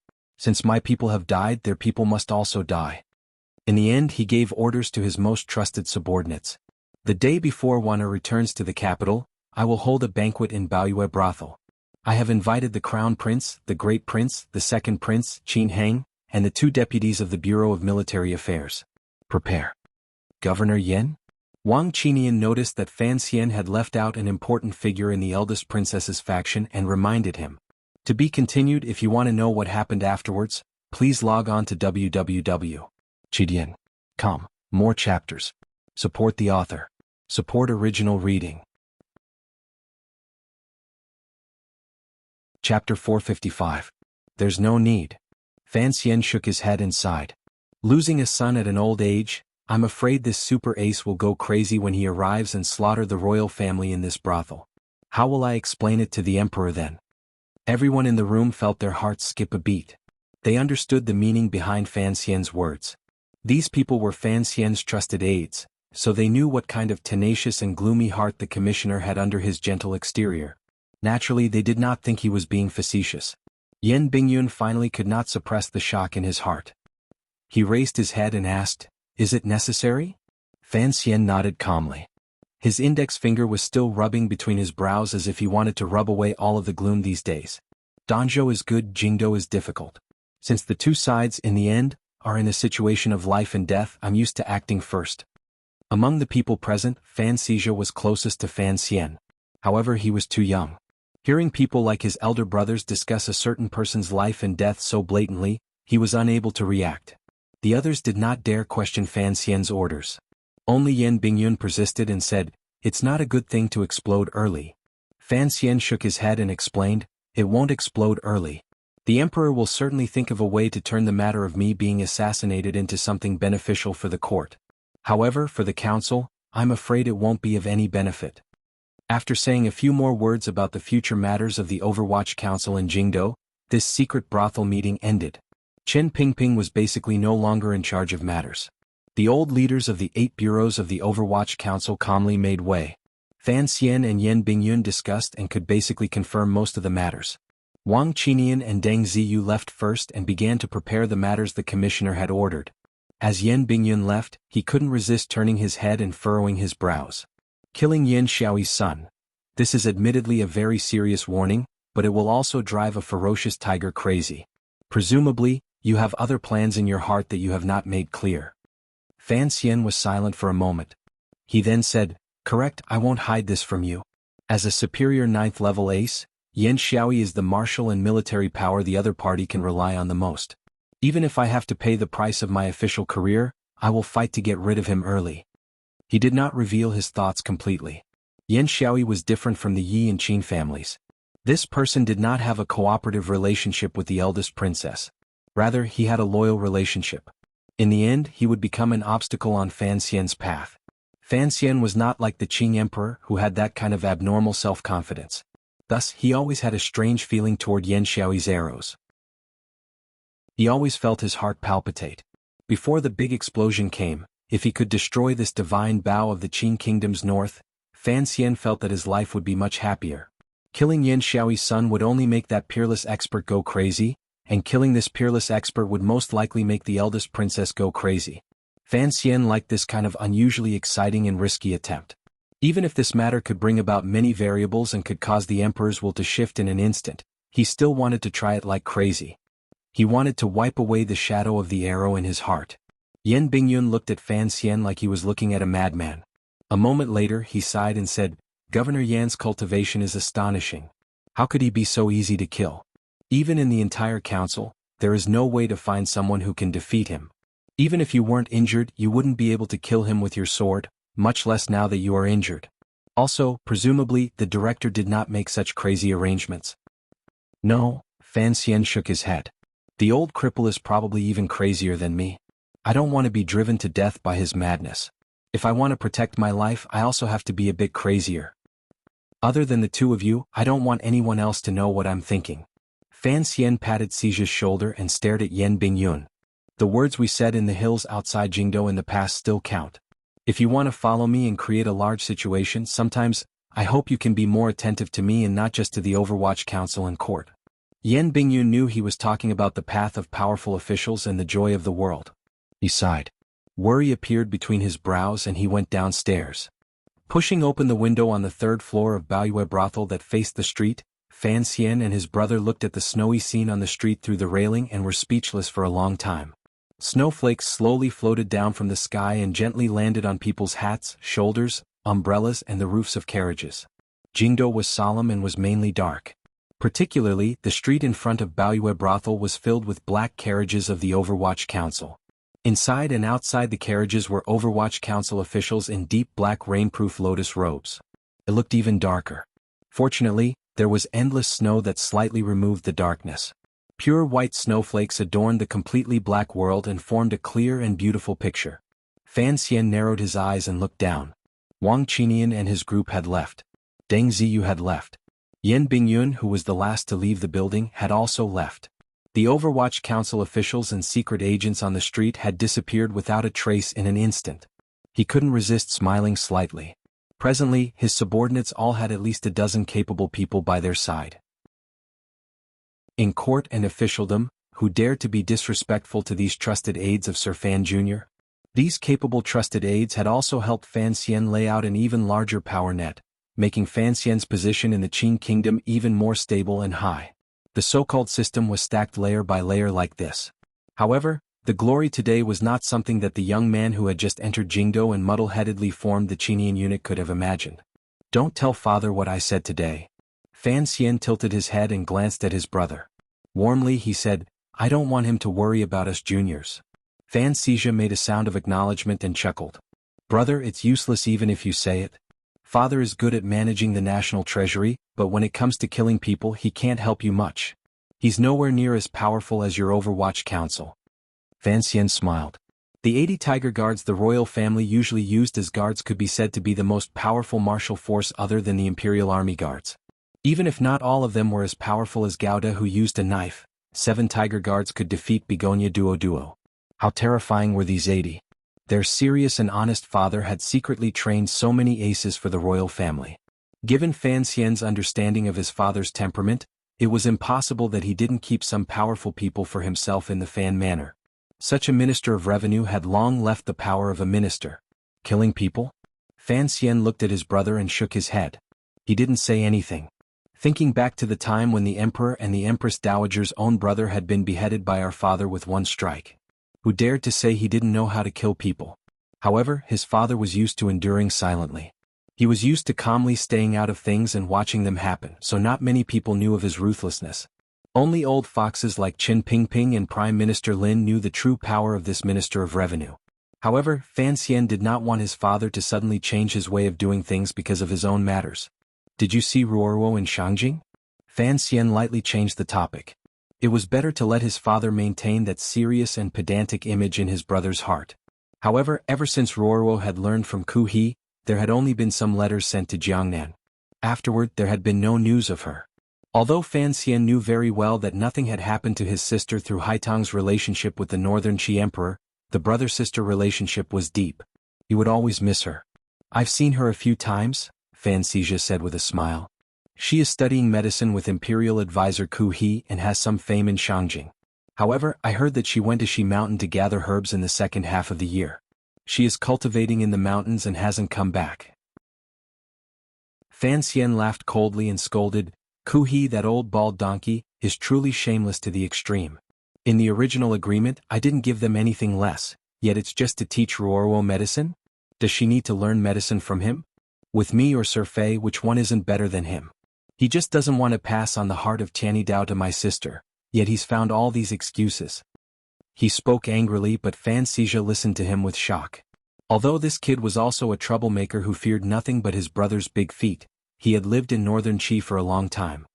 He had long been infected by the Northern Qi people's godlike reverence for Imperial Advisor Ku He. Hearing his brother repeatedly call him a bald donkey, although he didn't know what the allusion was to bald donkey, presumably, it was an ugly thing to hear. He couldn't help but feel a bit scared. He thought to himself that his brother was indeed the most daring and confident person in the world. Although Ku He had been secretive, the exchange of students this time had been an accessory to the escape marriage. Fan Xian did not expect his sister to be taught by Ku He to become a second Begonia Duo. Additionally, the supreme heart of Tianyi Dao had long been secretly given to Fan Xian by Duo, who had turned to outsiders. He no longer verbally humiliated the untrustworthy Northern Qi higher-ups. Instead, he furrowed his brows and said, I've checked the files for the aces you recruited in Northern Qi. Although their backgrounds are clean and they have always been hidden in the wilderness, you have to be careful. I think the Northern Qi royal family must have placed a few spies at your side. The so-called clean backgrounds referred to the Northern Qi aces with curved knives at Fan Xizha's side. They did not have any official or brocade guard backgrounds. Fan Xizha nodded. Although he still had a smile on his face, a cold light flashed through his eyes. Don't worry, big brother. I've already found out who it is. If the Northern Qi court doesn't send people at my side, they will certainly not be at ease. Thus, I still have to use these people. They can be free bodyguards. They won't be sent out in a short time. However, I will avoid those important matters. Fan Xian was surprised. He hadn't expected his brother to have noticed these details. He couldn't help but pat his brother's back in praise. Your bones are strong and your thoughts are much more detailed. It seems that being banished to the north has indeed improved. He immediately smiled and said, There's no need to worry too much. Right now, Northern Qi is still counting on a young merchant like you to buy palace treasury goods for them. They won't easily offend you. The Baoyue brothel was already empty. Even the ruffians standing at the corners of the alleys had pulled on their hats and disappeared without a trace. Fan Xian stood by the railing and watched this scene. A strange smile rose to the corners of his lips. All the powers in Jingdo had their eyes on the Baoyue brothel, but he was too lazy to avoid anything. Everyone knew he would retaliate, and they were all guessing how he would retaliate without any concrete evidence. He would let people guess. There is something you need to tell me in detail. Fan Xian's eyes were still staring at the snowflakes outside the window. He didn't turn his head back as he asked quietly. Fan Xizha asked curiously, "What is it?" "The story of that sword." Fan Xian lowered his head slightly. His tone was calm. It was impossible to tell what he was thinking. Where did Wang Qinian get this sword? Fan Xizha's heart trembled. He didn't understand why his brother would have doubts about his most trusted aide, but he didn't dare say anything. He only repeated the story he had learned in Shangjing. The taking of the sword, the purchase of the sword, and the delivery of the sword were all arranged by Wang Qinian. There was nothing strange. However, Fan Xian sensed something fishy in this story. He smiled bitterly and lowered his head to glance at his waist. There was nothing there. The emperor's sword that the emperor had given him was not convenient to carry around. Listening to you, there is a very interesting detail. He shook his head and sighed. The news has been out for so many days. Even if Wang Qinian had your silver to help him, it would still be impossible for him, a Qing person, to buy this sword. Although tens of thousands of liang of silver is a lot, it can't compare to the hot-bloodedness of the northern Qi people. This is the sword of the Wei Emperor. How could the northern Qi royal family let him buy it? Lao Wang has been stable all his life. It's just that he likes to flatter me too much. Why didn't he think of this? Fan Xizha's eyes spun a few times and said curiously, "Brother, you mean to say, this sword was purposely released by the northern Qi royal family and was given to you through Sir Wang's hands?" Fan Xian nodded. Fan Xizha didn't understand and said, "Why is that?" Fan Xian turned around and patted his brother's shoulder. The two brothers sat back at the table and drank a few mouthfuls of tea before he explained, "Using the sword to separate people. Although it won't be of much use right now, and northern Qi wouldn't want me to lose my position in the Qing kingdom right now, this is a kind of attitude and foreshadowing. Accumulating over time, one day, it will reach a critical point," he mockingly said. "The little emperor of northern Qi is not simple. In these 2 years he has quietly taken power step by step from his mother's hands. He has yet to cause any major tremors in the northern Qi court. This kind of monarchical scheming is not much less than that of our emperor. To deal with someone like me, of course he has a long-term plan in his heart. This sword is only the beginning." Sowing dissension had always been a small path in history, but it was also a trick that had been tried and tested time and time again. Because people were often suspicious, the black veins on the surface of the emperor's heart were densely engraved with question marks and exclamation marks. The Wei Emperor's sword from northern Qi was by Fan Xian's side a great taboo. If he had not handled it appropriately and acted quickly to send the sword into the palace, who knew what the Qing emperor would feel in his heart? Fan Xizha clicked his tongue and sighed. Politics is indeed complicated. Although my departure from Shangjing was secretive, before I left, the northern Qi emperor summoned me into the palace and had me bring a message to you. Presumably, he knew I would be making a trip back home. Fan Xian furrowed his brows and asked, "What message?" "Looks like it is not a normal color. The color depends on his ice and snow." Fan Xizha looked at his brother's handsome face and said enviously, "It's these 2 lines of poetry. It looks like the emperor's great love for the story of the stone is indeed not a lie. Every time he enters the palace he always brings the topic to you. There is an indescribable love and respect." Fan Xian laughed in spite of himself. These 2 lines were from a section in the Dream of the Red Chamber about the red plum blossoms. In itself, it could not be considered outstanding. However, the northern Qi emperor had traveled thousands of li to give this poem to him. The hidden meaning was difficult to fathom. He turned his body to look at the wind and snow outside the window. Shaking his head, he smiled and said, "The northern kingdom has ice and snow. The Qing kingdom also has ice and snow. Let's forget about this invitation." The conversation had come to an end. However, a faint worry welled up in Fan Xian's heart. He didn't know why the northern Qi emperor regarded him with such favor. He knew he was the illegitimate child of the Qing emperor, yet he still did not forget to incite a rebellion. Why did this seemingly impossible mission make the emperor talk about it so enthusiastically? Could the other party truly guess his thoughts, the story of the past and the present situation, and rush to stand at the city gates to welcome him with a smile? When Fan Xian returned to the manor, he couldn't avoid being scolded by his father again. Xizha's safe return made Lady Lu overjoyed. Tears streamed down her face. Although Minister Fan was angry at his 2 sons' audacity and ordered Fan Xizha not to leave the manor and had everyone in the manor keep quiet, the comfort between his brows could not be hidden from Fan Xian's eyes. After a while in Baoyue brothel, the Fan Manor was immersed in a warm mood. The Overwatch Council had already begun to move. Yan Bingyun coldly narrated the matter of the investigation into the attack in the valley at the council meeting. Although he did not have any specific suspects, he did not avoid pointing to the military. Thus, he requested that the entire council use its power to begin combing through the human traffic in Dingzhou and Sangzhou over the past 2 months. This proposal was a bit strange. Without the emperor's explicit edict, the Overwatch Council had no power at all against the higher-ups in the military. Yan Bingyun's proposal seemed to be purely to make the seemingly peaceful life in Jingdou livelier. However, Sir Yan Jr. had the powerful support of Qin Pingping and Fan Xian, as well as the help of a few elders. Additionally, all of the council officials and secret agents held a grudge against the attack in the valley, so they did not oppose it. Strangely, the palace also did not say anything. Wang Qinian returned to the Qinian unit. He did not immediately take over Deng Ziyu's position. His people and subordinates disappeared into Jingdou. No one knew what they were going to do. Only the first bureau, which Fan Xian still personally managed, was relatively lively. After a full year and a half of open action, the position of the first bureau yamen in Jingdou was no longer as awkward. The people of Jingdou had also gradually gotten used to seeing the notices on the wall outside the first bureau yamen.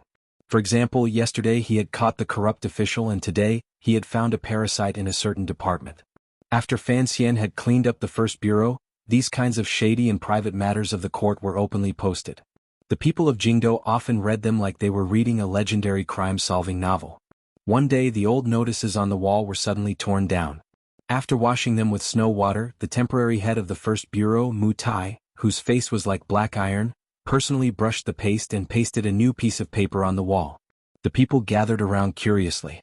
They saw that it was not a case, it was just a few witty words. 13th Wang, are you hungry? If you are, tell the girl that the girls will make noodle soup for you. The people looked at each other and thought, what is the Overwatch Council, or rather Sir Fan Jr., who had just been assassinated, playing at? On the last day of the month I spread my hands and asked for monthly votes. At the same time I shook everyone's hands tightly. Next month's monthly votes are all mine. They're all mine. To be continued. If you want to know what happened next, please log on to www.chidian.com. More chapters. Support the author. Support original reading. Chapter 456. Many years later, when Wang Shi, the 13th disciple of the Sword Hut, stood in front of that group of writers, he would certainly think of that bright afternoon when Sangwon had taken him to choose a girl. He would feel the same helplessness and headache. At that time, Baoyue Brothel was already the #1 money-squandering establishment in the world. The courtyards were like the residences of the princes and dukes, distributed on the 2 sides of the thin lake behind the building. There was thin ice on the lake and on the ice was snow. In the snow, there were countless dark red flower petals blown off the wintersweet branches by the lake. Yes, it was like blood and snow, cold and incomparably hot, just like the thoughts of the young noble who wrote the notice. But this was more like a bowl of noodle soup. The white and tender wastes of noodles floated in the beautiful noodle soup. The dozen or so dried peppers that had been cut open with scissors were bright red, stimulating the diner's eyes, heart, mouth, and nose. Wang Shi took a deep breath, rubbed his nose and shook his head with some sadness. He placed his chopsticks on the table twice, pierced through the broth and picked up a chopstick of noodles. He ate carefully and elegantly. He ate very politely, but his speed was very fast. In a short while there was only white broth left in the bowl.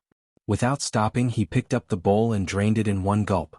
Sangwon, who had accompanied Deng Ziyu back to the capital from Suzhou to report on his orders, looked warmly at this fortune-teller. Although she didn't know why the official had made such an arrangement, she was certain that this fortune-teller was not an ordinary person. He was indeed extraordinary. He was very good-looking, with thin lips, sword-like eyebrows, and a pair of gentle and spirited eyes. There was a sense of tranquility about him, and even when he was drinking the noodle soup, he still looked very attractive. Sang Wenjio had been a bystander for a long time in the romantic scene in the capital. She knew that eating noodle soup was the most uncultured aspect of a person. Of course, she did not think that there was anything to look down on when those boorish men ate noodle soup, noodle soup, noodle soup, noodle soup, noodle soup, noodle soup, noodle soup, noodle soup, noodle soup, noodle soup, noodle soup, noodle soup, noodle soup, noodle soup was as elegant as reciting poetry. Wang Shi placed the bowl of noodles on the table, furrowed his brows and sighed. His brows, eyes, and breathing were full of self-deprecation and helplessness. He turned to Sang Wen and looked at this woman who had a slightly broad jaw but looked exceptionally gentle. He said evenly, "Where is the girl you picked for me? Between the young lady and the broth, you can only choose one." For some reason, Sang Wen felt that the young man in front of her was very cute. She smiled and said, "Since you've chosen the noodles in the soup, you can forget about this girl." "Wang," she said with a bitter face, "even if it's a part-time job, you still have to get paid." Sang Wen calmly said, "You are not here to work for Darren." Wang, she suddenly quieted down. A moment later he said in a soft voice, "I've already drunk this noodle soup. I just don't understand. With Miss Sang's status, why would she personally make a bowl of noodle soup for me?"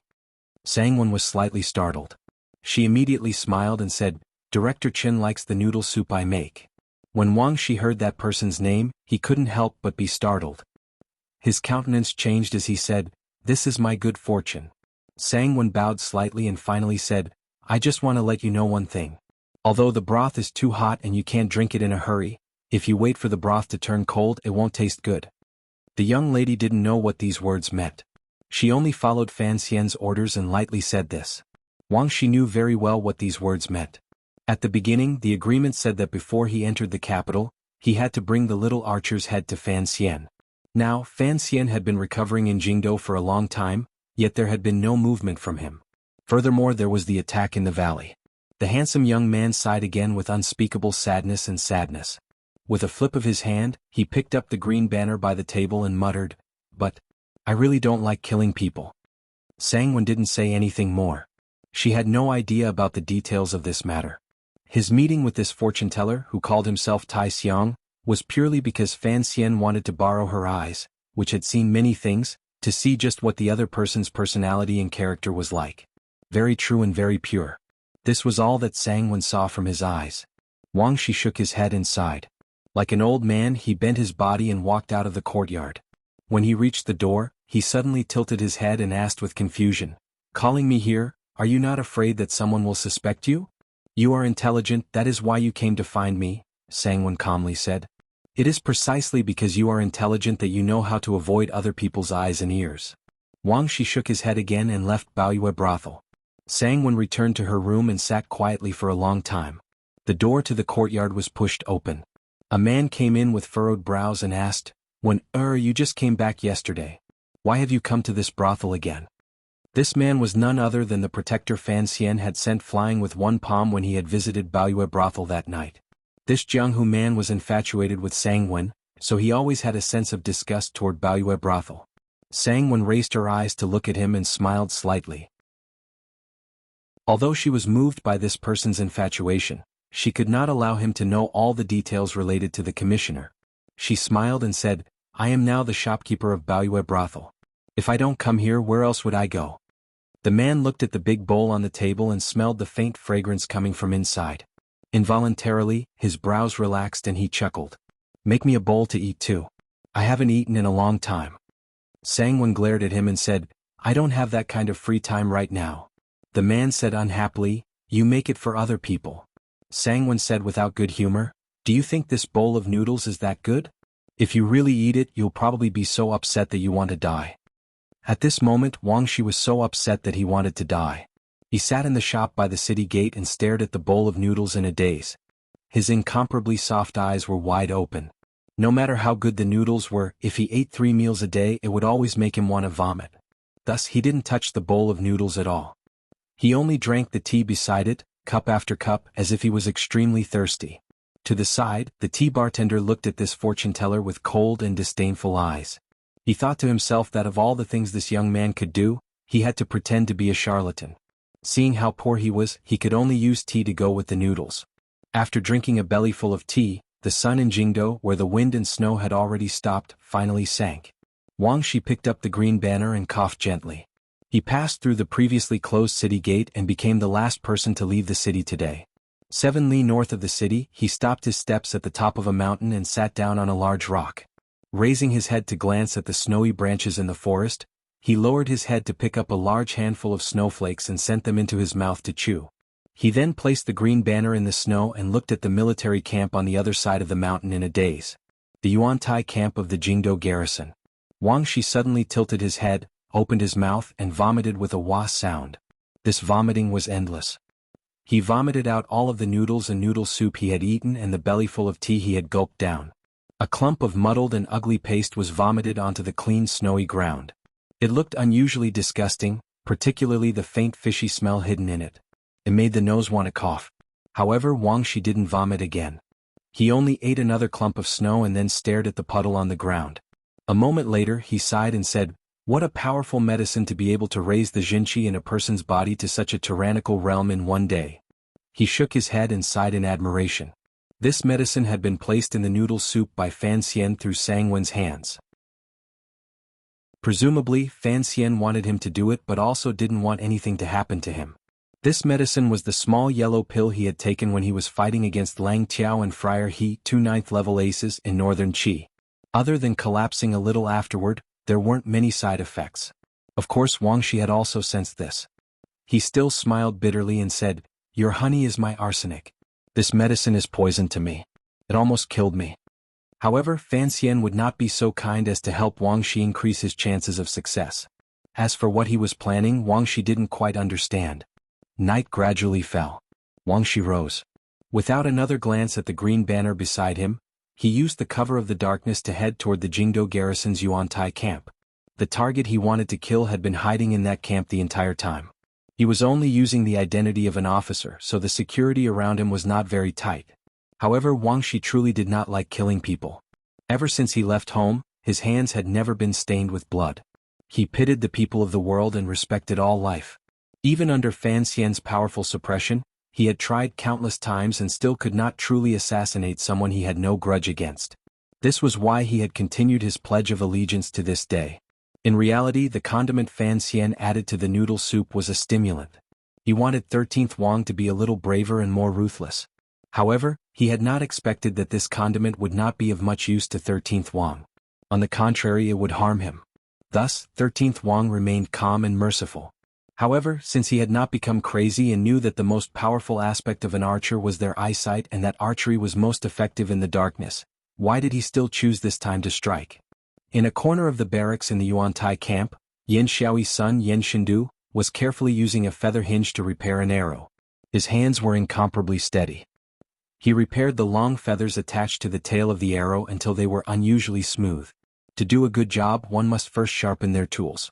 He had a pair of hands that a godly archer should have, so he could repair his arrow to the fastest and most accurate.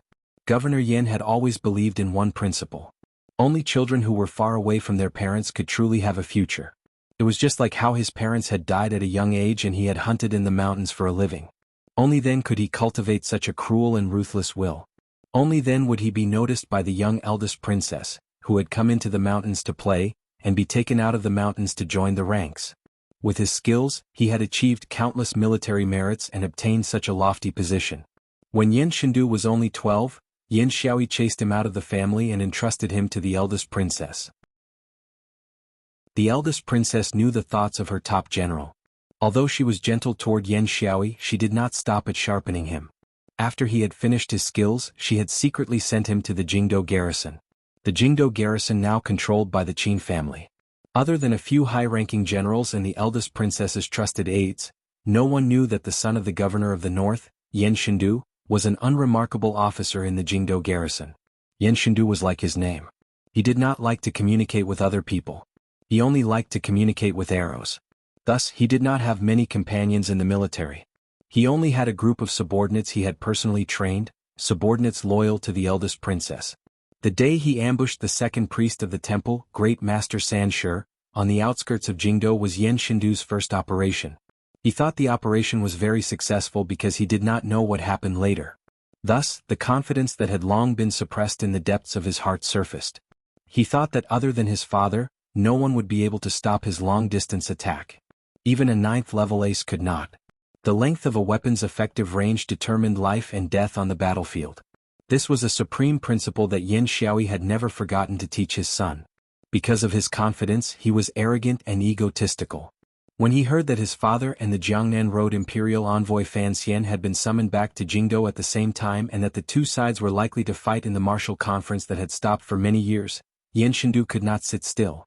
He worshipped his father, but he actually had a glimmer of worship and jealousy hidden in his heart toward the brilliant and dazzling Sir Fan Jr. All the young people under heaven were like this, and Yen Shindu was no exception. Thus, he wanted to test just what kind of remarkable power Sir Fan Jr. had. On one hand, it was to test the other party's depths on behalf of his father. On the other hand, it was difficult to resist the temptation of being able to shoot down the world-famous Fan Xian. Regardless of whether it was for his father or the eldest princess, Fan Xian's death was, without question, a hard-to-suppress piece of honey. However, he did not act on his own because he was a soldier. He would not act on his own that would disrupt the overall situation. He had to wait for the orders of his elders. The elders had given the orders, but strangely, the person who had given the orders was the military elder who knew him very well and who he deeply respected. Yen Shindu was very confused, but he had no time to inform the eldest princess. He could only go on his way alone. He shot an arrow in the snowy night but was blocked by the green banner. After the matter, only in the night did he helplessly discover that Fan Xian's protection was watertight. He watched in the snow forest in secret and could not find any opportunity to take advantage of, particularly as the deadly black knights were always near the Overwatch Council carriages. At any moment they could turn the entire mountain over. Only now did he realize that he had underestimated Fan Xian and the Overwatch Council. He didn't dare to act rashly, so he kept retreating. He only shot an ineffective arrow and kept retreating. He returned to Jingdo from the valley to the Qin Manor to report, but he was not reprimanded. Returning to the tent, he sank into deep thought. The elders in the military all looked out for each other in secret. His entry into the Jingdo garrison was something that the old Qin master had nodded to. Not many people knew about it. Why did the old Qin master want him to do something that appeared to be fooling around? Then the news of the attack in the valley came. He was a soldier, so his sense of politics was not very sharp. However, he knew that his father seemed to have been dragged down by the old Qin master. In other words, the old Qin master had also been dragged down by the eldest princess. The elders had finally huddled together. He was like a hostage that the elders did not say anything to each other but showed their intentions clearly. Yen Shindu shook his head. He did not dislike this role-playing.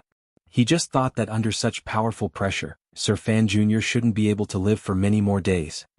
He placed the small arrow in his right hand on the table and used his steady hands to stroke the arrow shaft. Narrowing his eyes, he measured it for a moment before nodding his head in satisfaction. Taking out the longbow at his side, he placed the slender and beautiful arrow on the string. Pulling the bow slightly, he aimed at the empty space in the barracks. His forearm moved slightly to the right. The tip of the arrow was pointed at the thick cotton curtain at the front door of the barracks. Yen Shindu's face was calm as he said, "Come out."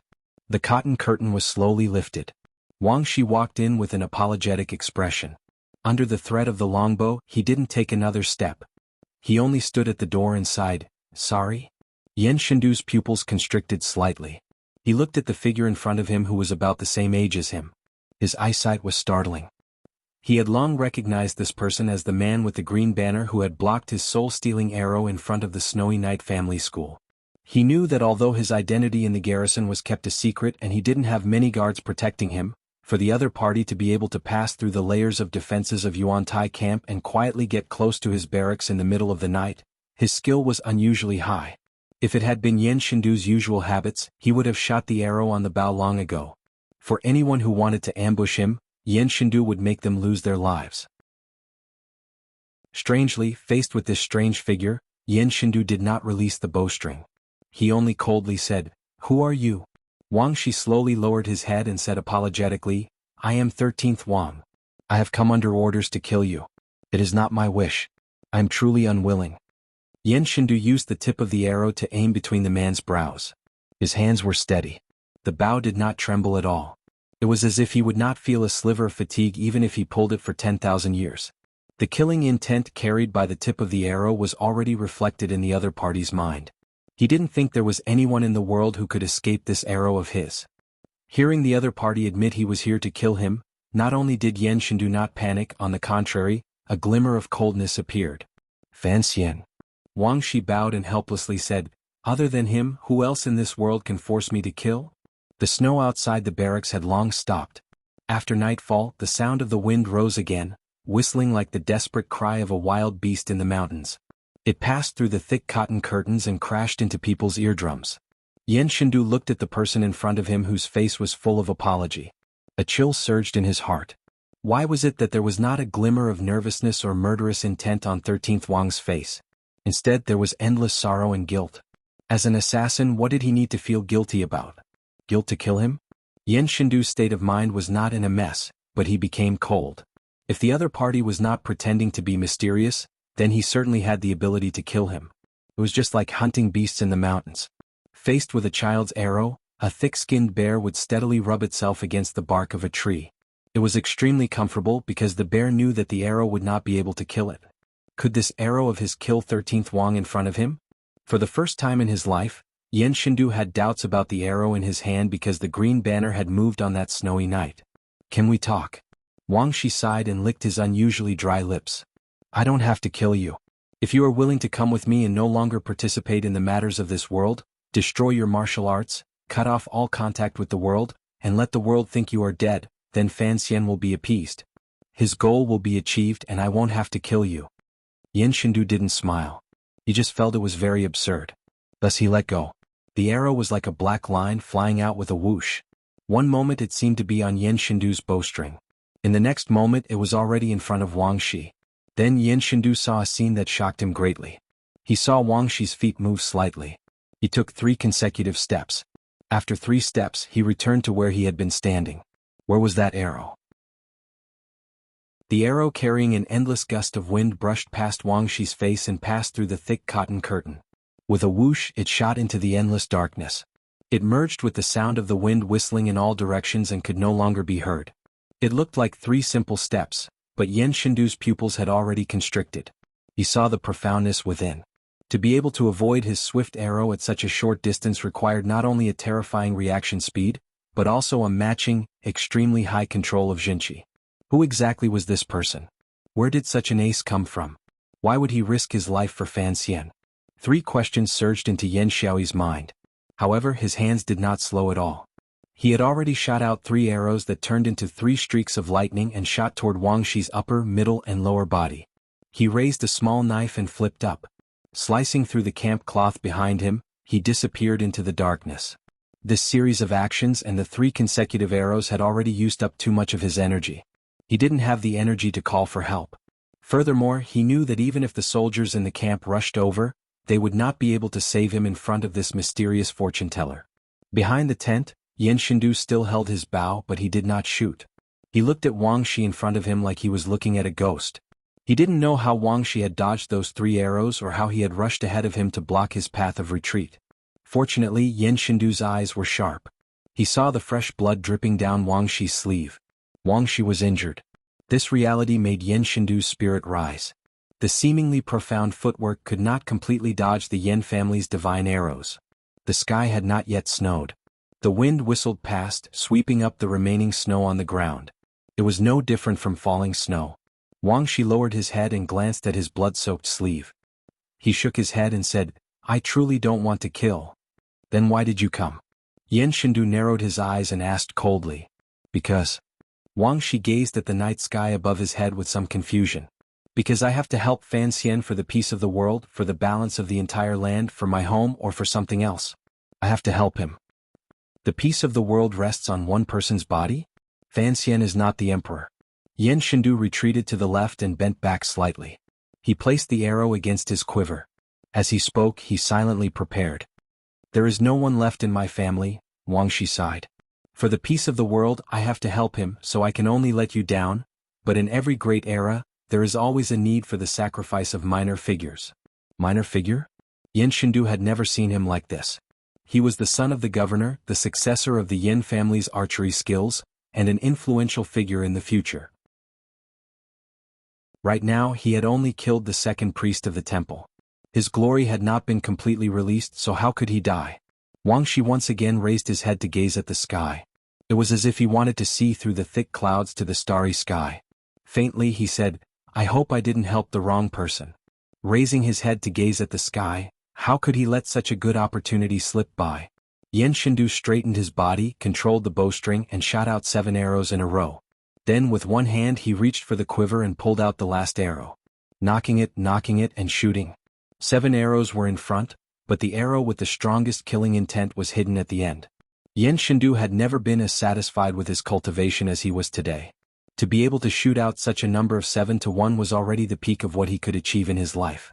He was even a bit more valiant than his father had been in the past.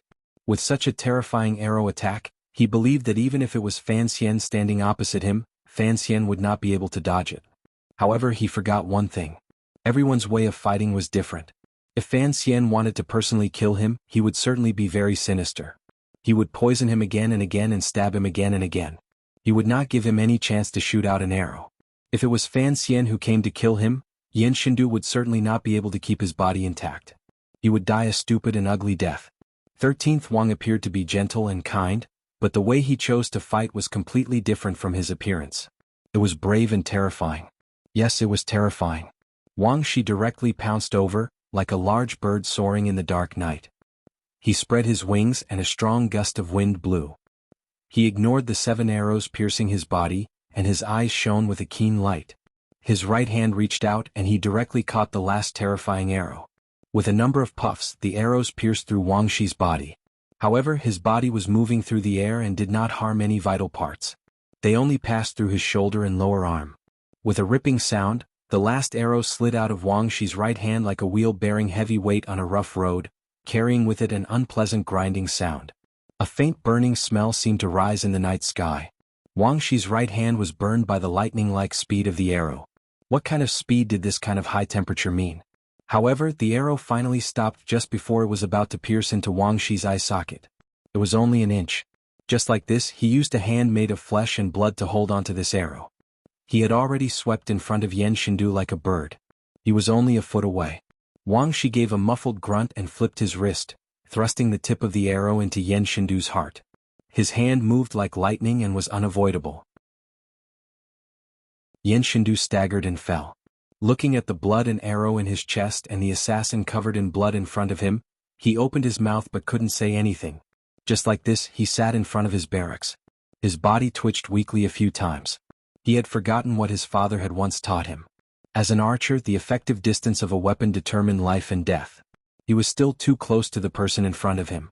Wang Shi panted as he stood in front of him. Looking at the archer's gradually weakening breathing, he said, "Little archer, don't worry and go on your way." It was not until the moment of his death that Yen Shindu finally understood that he was truly just a minor figure in this great age.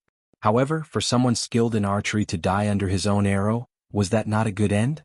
However, he was not satisfied. He futilely circulated all the strength in his body and stretched forward.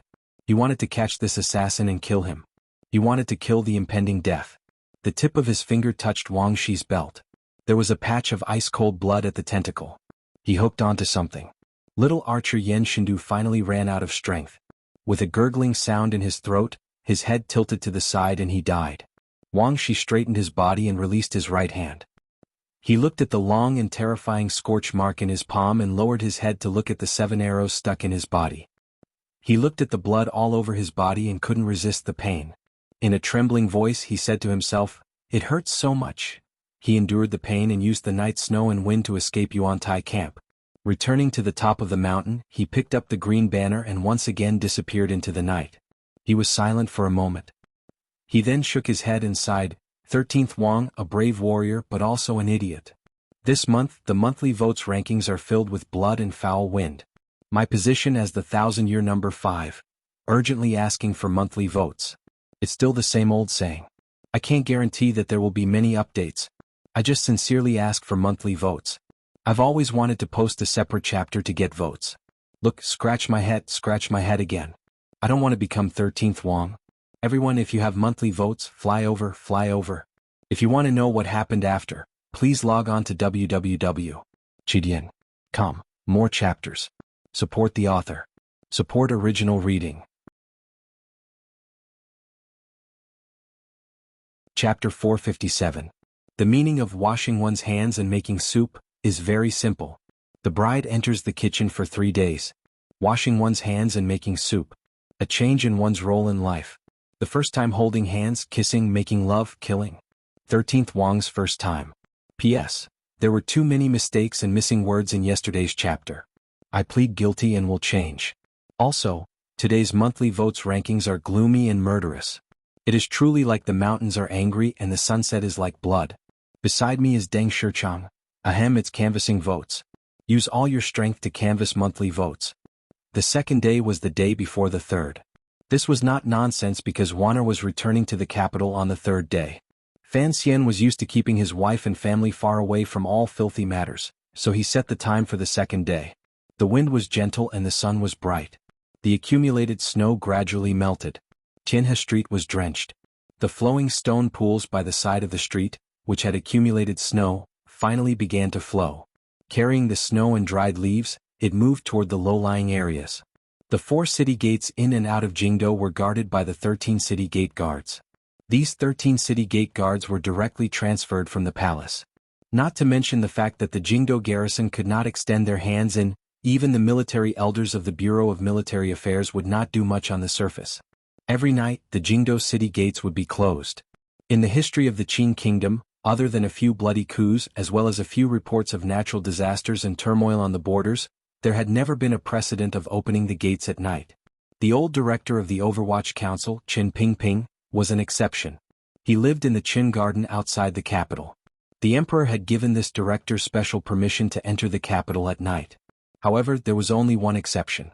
Other than Qin Pingping, no one could enter and leave Jingdo at night without imperial orders. After Fan Xian took control of the Overwatch Council, this exception had one more person. Thus, even though the Jingdo garrison Yuantai camp found Yan Shindu's body and reported it step by step until it finally reached the general who knew Yan Shindu's true identity, the general in the camp, in his shock and fear, still had no way of informing the people in Jingdo. The commander of the Jingdo garrison, Qin Heng, only learned of this news the next morning. Then the northern governor, Yan Xiaoyi, who had returned to the capital to debrief, also learned of this news. His own son had been assassinated in the camp last night. Yan Xiaoyi sat on the side of the bed with his legs wide open. This was a habit he had developed from many years of riding a horse in the army.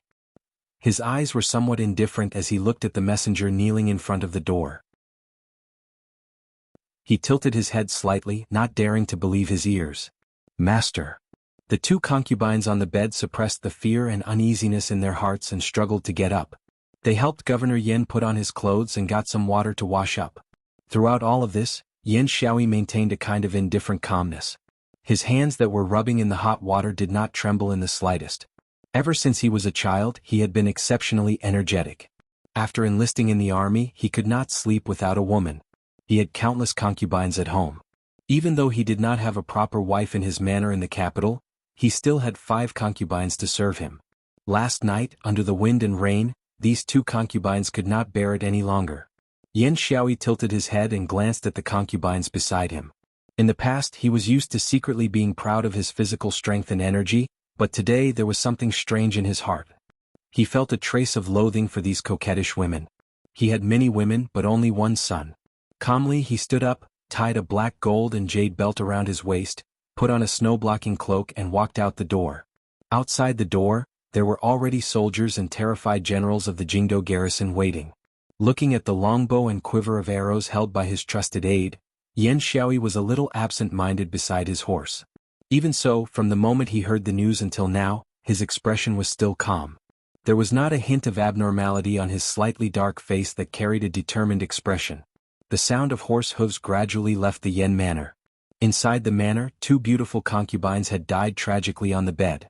Fresh blood dyed the entire green curtain. Under the protection of the soldiers, Governor Yan left the city gates and came to the Yuantai tent not far away. His expression was indifferent.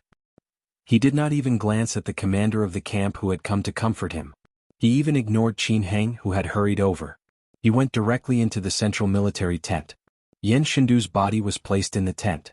No one dared to touch the body because everyone was waiting for Governor Yan to personally come and take a look. Yan Xiaoyi stood in front of his son's body and didn't speak for a long time. He only furrowed his brows slightly. After a long time, his gaze lowered slightly and he stretched out his hand to pry open his son's already stiff hand. The dead person's grip was very tight. Yan Xiaoyi pulled very hard and forcefully broke 2 of his son's fingers. He took something out of his son's palm and then raised it to his eyes to look at it closely. The light from outside the tent seeped in and gently snapped off the jade pendant. It shot into Yan Xiaoyi's eyes and made his pupils constrict slightly. He recognized this jade pendant. There was a small sword on the jade pendant and a few words carved on the other side. Thus, his heart chilled and then immediately began to burn. The other generals in the central military tent did not know what this jade pendant represented. Qin Heng sighed and went forward to say a few words of comfort. At the same time he expressed the Qin family's sincere apologies for this matter. The son of a governor had been assassinated in the camp they controlled. No matter what, the Qin family had to bear great responsibility. Yan Xiaoyi nodded slightly and finally opened his mouth. His voice was slightly raspy as he slowly said, "Marquis, there is no need to say more." Qin Heng was silent. A moment later he said, "My condolences, Governor." There was no sorrow on Yan Xiaoyi's face. He had the general of the Yuantai camp take him to the tent his son had once lived in. He went in alone and stayed in the tent for a long time. Everyone was waiting for him outside, not daring to disturb him. Inside the tent, he had a final conversation with his son's aura. Yan Xiaoyi walked out of the hole in the back of the tent. His expression was wooden as he looked at the large pools of blood on the snowy ground that had been blown away by the wind. He did not say a word. Once again returning to the central military tent, Yan Xiaoyi looked at his son's body. Lowering his head, he suddenly extended his hand and grasped the arrow stuck in the heart of his son's body. He pulled slightly. With a squelch, the arrow left the body and landed in Yan Xiaoyi's hand. He personally inserted the arrow into the quiver on the soldier's back. He then turned and said to Qin Heng, "Burn it." The sound of horse hooves rose again. They left the Yuantai camp and rode toward Jingdo. Even though his son had been assassinated as an important general of the court, Yan Xiaoyi still had to stay in Jingdo. This was the inconvenience brought about by power. The cold wind hit them in the face. The faces of the soldiers of the Northern Expedition Army were full of grief and anger. They had fought against the Northern Qi people on the Qin Kingdom's northern border for a number of years. They thought they had done a great service to the country. They had not thought that someone in Jingdo would dare to assassinate the son of the governor. Yan Xiaoyi's expression still did not change. He only said coldly to his personal attendant, "It wasn't Sigu Jian. That assassin bled, 9th level." The jade pendant explained the assassin's origin. Yan Shindu's strength and the price that person had paid spoke volumes about that person's level. His personal attendant rode beside him and said, "After Yi Zhong left the capital, there were only a few 9th level people in Jingdo on the surface. Now that the governor and Sir Fan Jr. have returned to the capital, there are 2 more. However, there should still be some hidden in the shadows, such as the Overwatch Council." Without question, the first thing Yan Xiaoyi faced after returning to the capital was the power of the Overwatch Council. Particularly that day in front of the Bureau of Military Affairs, Fan Xian had waved the horsewhip at him. It made this hidden resistance become a conflict that was about to explode. Thus, everyone would immediately think of Yan Shindu's death to Fan Xian. "It wasn't Fan Xian," Yan Xiaoyi said coldly.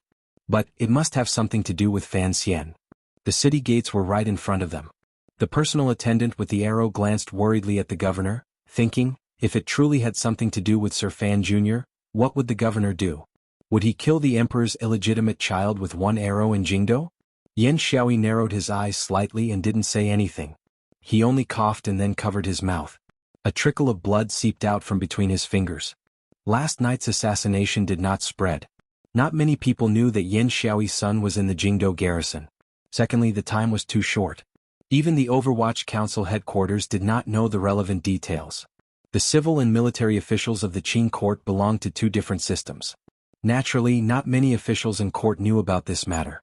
It was a minor court conference. The officials at the palace gates were gathered in 2s and 3s, each with their own mountain. However, the relationship between the crown prince of the Eastern Palace and the second prince had eased a great deal, so the 2 factions of civil officials did not stand too far apart. The Minister of Revenue, Fan Jian, was saying something in a low voice to the 2 scholars of the Hall of Governmental Affairs. No one came close to the 3 of them. With the crack of a whip, the palace gates slowly opened. The commander of the Imperial Army, the Great Prince, walked out with a calm expression and bowed to the leaders at the front. Everyone quickly returned the bow. Ever since His Majesty had put the eldest prince in charge of the palace's security more than a year ago, the defense of the entire palace was indeed impregnable. The eldest prince was also a diligent person. Every time there was a court meeting he would personally be on duty. He did not make any mistakes despite his status as a member of the royal family. Because of this, the officials who came to court all felt a glimmer of respect and fear toward the great prince. The officials filed in and went to court to discuss the gossip of the world with the Qing emperor. The palace gates immediately quieted down again. The snow on the square in front of the palace had long been swept clean, revealing the wet stones below. The snow that had been swept away formed a pile of snow about half a person's height on the other side of the square, like a low city. A carriage came from behind the long pile of snow.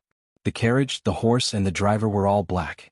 The imperial soldiers guarding the palace gates and the guards inside immediately knew the identity of the person in the carriage. They couldn't help feeling curious and excited. The great prince pressed his hand on his sword and personally went forward to welcome them. He helped the young official, who still had difficulty moving, down from the carriage. The two of them spoke quietly all the way into the palace. The soldiers inside and outside the palace gates did not dare to breathe too loudly. They only carefully watched this scene from the corner of their eyes. It was not until the figures of the great prince and the young official disappeared into the royal palace that everyone let out a breath and excitedly began to discuss in low voices. "Did you see that? Everyone says the great prince has a good relationship with him. It looks like it is not false. What's so strange about that? They are brothers." "Brothers?" Someone laughed coldly. "Don't you remember how Commissioner Fan dealt with the second prince a year ago?" Silence. Although the people of the Qin kingdom were open-minded and there were rarely cases of people being punished for their words, they were talking about the royal family without restraint in front of the Palace of Brilliance. It had to be said that these soldiers, who had once followed the great prince to the west to fight the barbarians and later returned to the imperial army to stand guard, were indeed very daring. The two eunuchs looked at these imperial soldiers like they were looking at immortals. "Is that the legendary Sir Fan Jr.?" A guard, who had clearly not been in the palace for long, said with an excited expression. "It is indeed as the legends say. He is as handsome as a god. However, his complexion does not seem to be very good." "Nonsense. He was assassinated a few days ago and suffered such heavy injuries. How could he have recovered? Speaking of which, it's strange. Sir Fan Jr.'s injuries healed very quickly. He can actually get off the ground and walk now. Why is he in such a rush to come to court? Don't forget, Sir Fan Jr. is the youngest 9th-level ace in the Qin kingdom." But, speaking of assassination, everyone immediately fell silent. They knew that this matter was too terrifying. It was best to talk less about it. Fan Xian and the great prince walked through the palace. They didn't know what the people behind them were talking about. However, the great prince couldn't help but be curious. Why was he in such a rush to enter the palace when his injuries had not healed? "Why are you in such a rush to enter the palace? Recently the palace has been a bit chaotic. In order to investigate the matter of you being assassinated, everyone is nervous." Fan Xian smiled and said, "Forgot? I remember that I sent the invitation to the manor. It should have been personally received by the great princess. Tonight I'll treat at Baoyue brothel. I have the strength to treat, but I don't hurry into the palace to report. I'm afraid the emperor will spank me." "You should call her great imperial concubine or sister-in-law." "Why are you still calling her great princess?" "Forget it. The great imperial concubine sounds awkward. It always reminds me of Yi Ling. Sister-in-law is even less appropriate. I don't want to be scolded in front of my face by an official of Taichang Temple. My surname is Fan, but yours is Li." Fan Xian's words were a bit wild. At least, as an official speaking to the great prince, it appeared a bit unruly. The great prince knew what he was thinking and smiled helplessly. Suddenly he said solemnly, "Do you know about that matter?" "What matter?" Fan Xian furrowed his brows slightly. "Yan Xiaoyi's son was assassinated last night." The great prince stared into Fan Xian's eyes as if trying to determine from them whether or not this assassination had anything to do with him. Fan Xian raised his brows and couldn't be bothered to pretend to be surprised. "If he's dead, then he's dead. In any case, he's not one of my people. Stop guessing. This matter has nothing to do with me." The great prince looked at him and shook his head. "Regardless of whether or not it has anything to do with you, this matter will probably be remembered on your head." "So be it," Fan Xian smiled warmly. "I have many enemies in this life. I don't care if there's one or two more. That person is Yan Xiaoyi," the great prince reminded him in a serious tone. Fan Xian didn't reply. He only thought to himself that the great prince beside him indeed had some power in the military. At this moment, the city gates had probably just opened, yet he already knew the story of what had happened in Yuantai camp. The great prince saw that he was ignoring him and furrowed his brows. "I'm afraid this matter will not be resolved so easily. Think about it, an assassin managed to sneak into the camp of the garrison near Jingdo.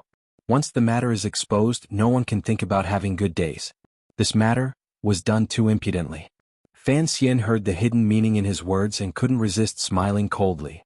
Yuan Tai camp? A few days ago, someone dared to move the military city guarding crossbows to kill an imperial envoy in the valley.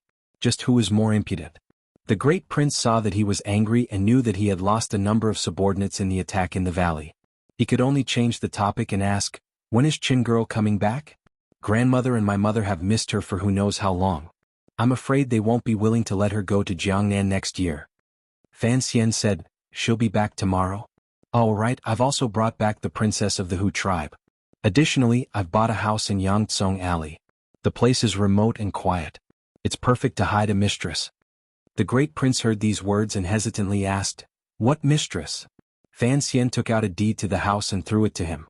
The corners of his mouth twitched slightly. "I'll give you a mistress." The great prince didn't know what to say. He glared at him angrily and said, "In front of others, you have the graceful and elegant face of an immortal poet. Who knew that you have a sharp and unkind mouth of a fox?" "That is true," Fan Xian said proudly. Fan Xian proudly said, "I already have enough of a reputation. Next, I'm going to tear off all pretenses and have a good time with everyone." The great prince was slightly shocked. He furrowed his brows and said, "You invited so many people tonight. What exactly do you want to do? Don't mess around." "How could I? They are all descendants of nobility. I can't wait to curry favor with them." Fan Xian smiled coldly and said, "However, I know what you're thinking. If you don't want your brothers to fight, it's simple. Quickly defeat them." The great prince disagreed and said, "These words are hard to hear. We are all of the same father. Just quietly wait for the divine judgment. You should know your limits." "Don't mind." Fan Xian shook his head. "It's still that old saying.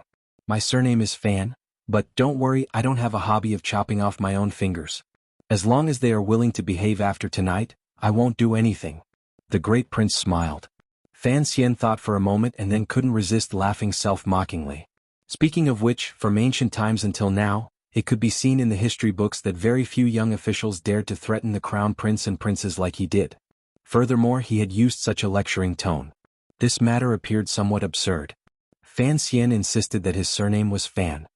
He knew that if it wasn't for the fact that his surname should have been Li, he would not have the power to negotiate with the members of the royal family. He wouldn't even have the right to do so. Based on his style of doing things, he would probably have died a long time ago. Thus, when he waited for a long time in the royal study and finally saw the emperor surnamed Li lift the curtains and enter, his behavior could be considered respectful. However, a glimmer of coldness and stubbornness occasionally appeared between his brows. As the saying goes, acting along the way was the same from beginning to end. To be continued. If you want to know what happens next, please log on to www.chidian.com. More chapters. Support the author. Support original reading. Chapter 458. The inside of the royal study was much warmer than the outside. Silver bamboo charcoal from Lengyuzu burned in 3 fire basins. The intricately designed fire basins did not overflow with ash, only overflowing warmth. It enveloped the entire room in an atmosphere of spring that did not match the season. There was only a faint burning smell. The smell was not unpleasant, but Fan Xian's sensitive nose was not used to it. He couldn't help but miss the warm smell of a white room in a distant world. He thought of 2 witty sayings he had once read in his previous life. The emperor has never used a cell phone, and the emperor has never had air conditioning. The emperor minded his own business and sat down on the couch. From his expression, it could be seen that he was very satisfied with the warmth of the royal study. The silver hair at his temples and the slight wrinkles at the corners of his eyes had all smoothed out. On the couch, he took off the dragon robe he was wearing. A young eunuch had long since brought him cotton clothes and brought over a bowl of warm bird's nest. Fan Xian stood quietly to the side, but his gaze couldn't resist sneaking a curious glance. There was indeed nothing strange about the daily life of a supreme being. The emperor was drinking when he saw Fan Xian's sneaky appearance out of the corner of his eye. He couldn't resist laughing and scolded, "Is there nothing good to eat in Jiangnan? You're so greedy." Fan Xian chuckled and said, "The main thing is that I had to enter the palace early today, so I just randomly grabbed a few bites for breakfast." The emperor waved his hand and indicated for him to sit down. Eunuch Yao had been waiting for this edict at the side. He quickly went behind the curtain to bring out a round embroidered stool. Fan Xian sat down and couldn't help but think of a year and a half ago when he first entered the royal study to discuss matters. He was also curious as to why the emperor had not continued the meeting in the royal study after the court conference had ended. Instead, he had summoned him alone. Having not seen the emperor for over a year and thinking about such things as acting, Fan Xian didn't know what to say for a moment. Fortunately, when monarchs and officials met, it was the emperor who should speak first. The royal study immediately sank into silence again. The emperor placed the half-drunk bird's nest on the table and raised his head to look at Fan Xian's face. Looking at that delicate and warm face, for some reason, his heart, which had been cold for 20 years, moved. He couldn't resist slowly shaking his head, wanting to remove that glimmer of emotion from the emperor's head. "How are your injuries?" the emperor asked as indifferently as possible. Fan Xian bowed slightly and replied respectfully, "Thank you for your concern, Your Majesty. I am fine." He knew that the emperor already knew of the news of Yan Xiaoyi's son's unnatural death, but since the emperor did not mention it and did not connect this matter to him, he was happy to pretend to be mute and was too lazy to make any more excuses. "Your Majesty?" The emperor repeated this in his heart, sighed and smiled. "There is no need to be so reserved. If there is anything you want to say, say it. Before the new year, I banished you to Jiangnan because Zhen wanted to sharpen you and promote you, but it was too hard on you." It was not easy for the emperor to say such gentle words. Fan Xian's heart moved slightly, but he did not soften. Evenly he said, "To be honest, Your Majesty, this trip to Jiangnan, I'm very willing." He continued with a smile, "The scenery in Jiangnan is beautiful. I've always wanted to go there." He didn't refer to himself as his subject, but as I. Every time the conversation between the two of them developed in such a way. First it went from ruler and subject, then to old and young, and finally to father and son. They never said it out loud, but both of them were well aware of it. It was warm, sour, and shameless. The emperor smiled. A moment later he quietly said, "You have done very well in Jiangnan. I'm very gratified." Naturally he was talking about the matter of the palace treasury, the Jiaozhou matter, and the Jiangnan road matter. Fan Xian had demonstrated the demeanor and boldness that a young official should have in all of these matters. For this court, for this emperor, he had reaped many benefits from the people and the military. Presently, Fan Xian was a knife in the emperor's hand. He had basically offended all of the powerful classes in court. The emperor also understood this. Thinking of the attack in the valley, he couldn't help but feel a faint sense of pity for Fan Xian, only, not much. After talking briefly about the matters in Jiangnan, the report on political affairs came to an end. After all, the main purpose of returning to court to report on his work was still in court. In a few days, Fan Xian would wear official robes and go to court with a special edict to receive the praise or criticism of all the civil and military officials in the court. Today in the royal study, it was nothing more than a heart-to-heart talk between an emperor and a close official. Particularly regarding the Jiangnan and Jiaozhou matters, they had long been passed on to the emperor through endless secret memorials. The discussion today was elsewhere. The other place was Danzhou. The emperor seemed to be particularly interested in Fan Xian's trip to Danzhou to visit his relatives and asked in detail. Although Fan Xian felt it was strange, he patiently explained everything. He didn't even leave out the matter of Donger, who knew how many spies the emperor had by his side. The emperor also asked about how the wet nurse in Danzhou was doing. Fan Xian answered each of them and described the present scene of Danzhou, the white seagulls and the precipitous cliff beside the city. Then Fan Xian fell silent because he discovered with some surprise that the emperor seemed to be lost in thought. The emperor's eyelids were slightly lowered. The wrinkles at the corners of his eyes showed the unique charm of a middle-aged man. He didn't look at Fan Xian and didn't speak. He only calmly followed Fan Xian's narration as he recalled everything in Danzhou. Suddenly he realized that the storytelling voice had stopped. The emperor raised his head in a daze and found Fan Xian was looking at him with concern. He couldn't help but smile and say, "It's nothing. I was just thinking that after returning from the last Western expedition, I haven't left Jingdou again. I can't help but miss the scenery of Danzhou." During the last Western expedition there had been changes in Jingdou. Taiping courtyard had been massacred. Fan Xian was carried by Wu Zhu and sat in the carriage with the black cloth to Danzhou. Fan Xian's expression did not change. He only hesitantly asked, "Your Majesty, have you also been to Danzhou?" "Of course I have." The corners of the emperor's lips twitched slightly and he smiled slightly. "When I went to Danzhou you hadn't been born yet. It was there that I met your mother." Ruler and official were both silent at the same time. They both felt that these words were a bit idiotic. The father had just met the mother. Of course, the son hadn't been born yet. A moment later, Fan Xian said with a glimmer of confusion, "So, it was in Danzhou. Didn't Director Chen and Minister Fan tell you?" The emperor said with a not quite there smile. "I thought you would know something about what happened back then." Fan Xian knew that if he opened his mouth and asked, the emperor in front of him, who was already immersed in beautiful memories, would certainly satisfy his curiosity. For some reason Fan Xian didn't want to ask. It was like what kind of beautiful scenery was hidden behind that layer of gauze, and in the mountains, there were monsters, big monsters. He only smiled calmly and said, "The elders didn't have the time to talk to me about these things. However, when I was young, I knew that the court had a special edict for Danzhou. In the beginning it was to exempt taxes for 3 years. This time when I returned I found that it has always been exempt. The people of Danzhou live well and are endlessly grateful to your majesty. I am the ruler of the world. It is right for me to love my people. What need is there for gratitude?" The emperor smiled and looked at Fan Xian. He sighed and said, "Exempting Danzhou from taxes for 20 years is, first, because of my mother. Second, it is to thank the harbor back then." Fan Xian found it difficult to respond to these words. Did he have to accompany the emperor in talking about his first love? Furthermore, that first love was his own mother. Coincidentally, his stomach growled. His eyes turned and he said, "Your Majesty, I'm truly hungry. Grant me a bowl of bird's nest." The emperor immediately laughed loudly. Pointing at Fan Xian's nose, he couldn't say anything for a moment. Ever since the Qing emperor had ascended to the throne, he had established himself in a region. His eyes looked down on the world. There was no one in the court who did not feel fear and respect for life.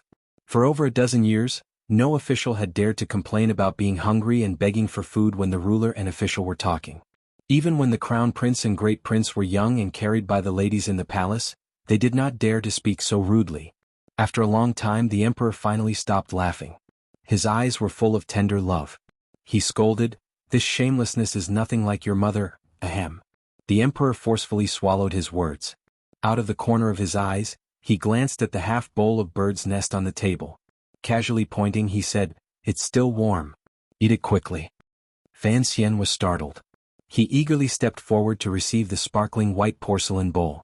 Without any reservations he finished eating in a few mouthfuls. His face did not purposely reveal tears of gratitude or an expression of His Majesty's boundless grace, but he still ate very smoothly. This scene fell into the emperor's eyes. The emperor was very satisfied. He thought to himself that Nji was indeed not a fake person. However, the emperor did not know that Fan Xian was cursing in his heart. He was not cursing the emperor for being petty. Rather, he hated that the bird's nest porridge had been eaten by Nji. Eunuch Yao, who was standing quietly to the side, was shocked when he saw this scene.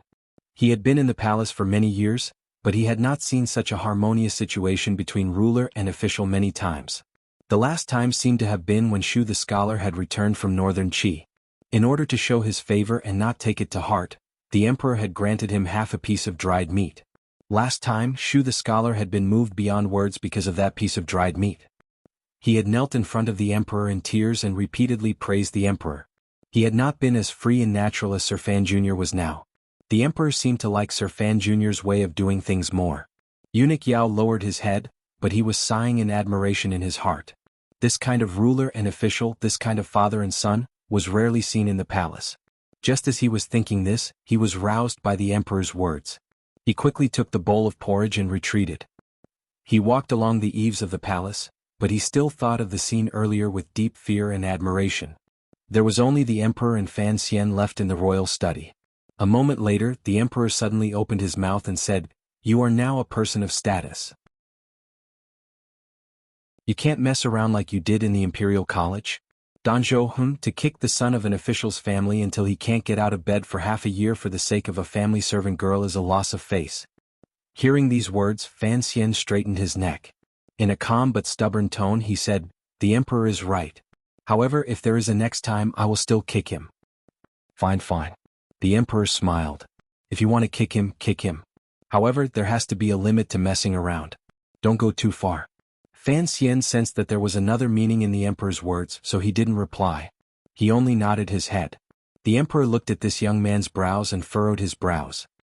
He thought that this kid had made such a ruckus for the sake of a servant girl who had been chased out of the family. A dozen of his subordinates had been killed by crossbow bolts in the valley. Given this kid's vengeful nature, it would probably be difficult for him to forcefully swallow this anger. Of course, the emperor could directly ask Fan Xian to calm down, but the emperor did not want to do so. "I hear you're treating tonight?" Fan Xian started slightly and then respectfully said, "Yes, I've been away from the capital for over a year. There are a number of people I haven't seen. Let's use this opportunity to get together." The emperor's expression calmed. "It's still the same as before. Messing around can be done, but there is a limit." "Yes, your majesty. The court will investigate the matter in the valley and give you an explanation." "Yes, your majesty."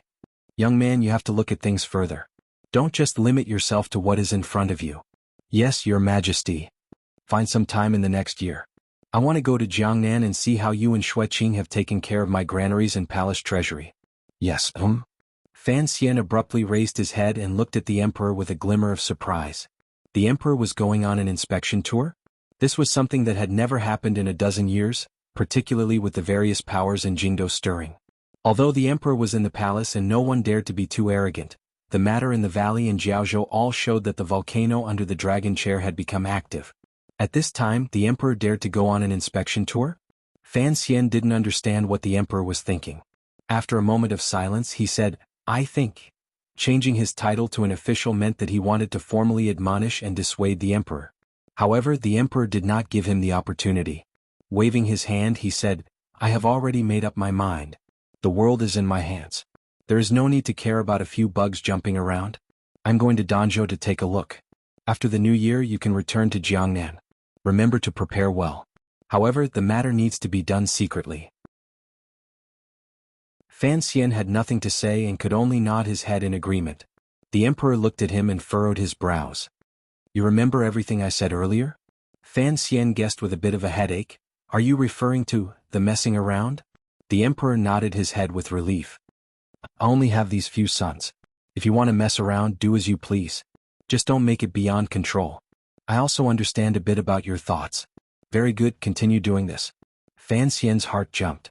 "Son Yu, this could already be considered a clear indication, but he felt that the emperor's gaze seemed to have penetrated his body and seen through his thoughts. The emperor knew what he was thinking? He immediately thought of the conflict he had with the second prince in front of Baoyue brothel the year before last and the conversation he had with the second prince in the tea shop. If the emperor was relying on that conversation to guess Fan Xian's thoughts, it had to be said that his guess was basically correct. "That Haitang lady has returned to northern Qi, right?" the emperor suddenly said. Fan Xian's heart jumped again, but a glimmer of helplessness appeared on his face. Nodding his head, he said, "Lang Tiao brought people to bring her back." The emperor closed his eyes slightly and said, "At first I didn't like it. After all, it hasn't even been 2 days since Qin promised herself to you. However, later on, I felt that this matter was not necessarily without any benefits. Tianyi Dao has deep connections with the various worship temples. If you have the ability to control Tianyi Dao in your hands for the court, it is a great service comparable to military merit." Without waiting for Fan Xian to speak, the emperor continued lightly, "After Ku He's death, it should be Haitang who succeeds. You have to think clearly about the connection." Fan Xian lowered his head and was silent. The emperor said, "There is no harm in being closer to the women of northern Qi, but it is best to maintain some distance from northern Qi. I don't doubt you. However, the Qing court's ambitions are for the world. Your various actions this year will always make some people in the military suspicious. They are all straightforward men on horseback. What they want is to open up new territory. When you return to the capital this time, presumably, you also felt that the attitude of the Bureau of Military Affairs toward you was not very good. This is one of the reasons." Fan Xian remained silent. He knew that this was the so-called conflict between the Dove faction and the Hawk faction. However, the emperor was certainly a carnivore in his bones. Although he didn't doubt him, these words were actually a serious reminder to him. "Yes, your majesty," Fan Xian replied warmly. "I know what I'm doing." Looking at his careful appearance, the emperor smiled comfortingly and waved his hand. "It's rare that you're back in the capital. Take a walk around the palace." He was silent for a moment and then said, "Make the Empress Dowager happy." Fan Xian accepted the edict and left the royal study. Eunuch Yao was waiting outside the door. Seeing him come out, he led him around the palace. Although Fan Xian had entered the palace many times and was familiar with the paths inside, he knew that it was against the rules for a foreign official like him to enter the palace to see the emperor and greet the ladies of each palace. He had to be particularly careful, so he needed a eunuch to lead the way. When all was said and done, it was his status as a non-official member of the royal family and the princess son-in-law that gave him the opportunity to walk freely in the royal palace's gardens. The first place he went was Hongguang Palace, the Empress Dowager's ancestor's palace. The Empress Dowager had just woken up from her afternoon nap. Her body was a little tired, so she didn't say much to Fan Xian. However, Fan Xian sensitively sensed that although the Empress Dowager's attitude toward him was still cold, it was much better than when they were eating mutton giblet soup. After chatting for a bit, Fan Xian saw that the old woman's expression was a little uncomfortable, so he tactfully took his leave. Before he left, he said that he would wait for Wanner to return before going into the palace to greet her. As expected, the old woman was happy. Before leaving the palace, Fan Xian said a few words to the female official in a quiet voice and wrote out a prescription for the old woman's body. Although the female official in Hongguang Palace didn't dare give the Empress Dowager medicine indiscriminately, she knew of the medical reputation of this popular figure in court. She happily accepted the prescription and waited for the Imperial Academy of Medicine to examine it before using it. She couldn't resist praising the prince consort for his filial piety. Fan Xian smiled and didn't say anything. He left Hongguang Palace and followed the wide royal palace paths west. When he passed Guangxin Palace, he couldn't resist taking a few more glances. To the side, Eunuch Yao carefully asked, "Sir Fan, it's Guangxin Palace." Fan Xian was startled and jokingly scolded, "Of course I know. What are you thinking, you old man?" Eunuch Yao chuckled. "No matter what, she is your mother-in-law. If we don't go see her and it gets to the Empress Dowager's ears, I'm afraid she won't be happy." Fan Xian was startled. He stopped not far from Guangxin Palace. To be continued. If you want to know what happens next, please log on to www.chidian.com. More chapters. Support the author. Support original reading.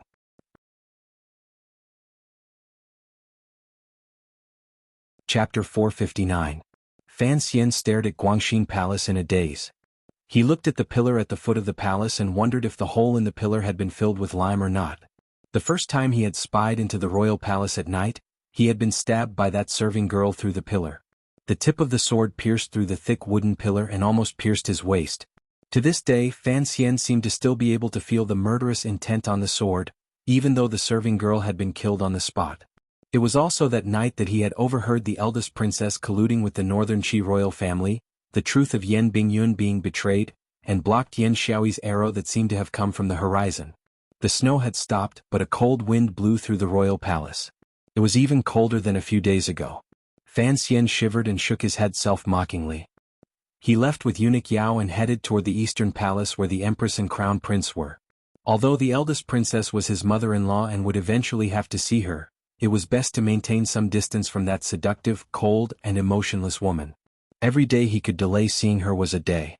These years, under the emperor's secret arrangements and the cooperation of Qin Pingping and various other parties, Fan Xian had gradually accepted all of the eldest princess's power.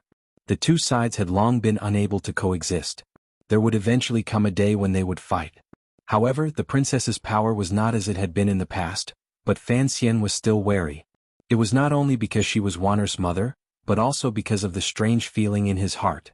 In his previous life he had heard a song by Lady He about giving him something and something. Fan Xian also felt this way. The eldest princess had given him the palace treasury, her daughter, her lover, and the Cui family. The Ming family was also about to be given to him. It looked like there were still many things she wanted to pass on to him. If he was the eldest princess, he would probably also bite his lip and not speak.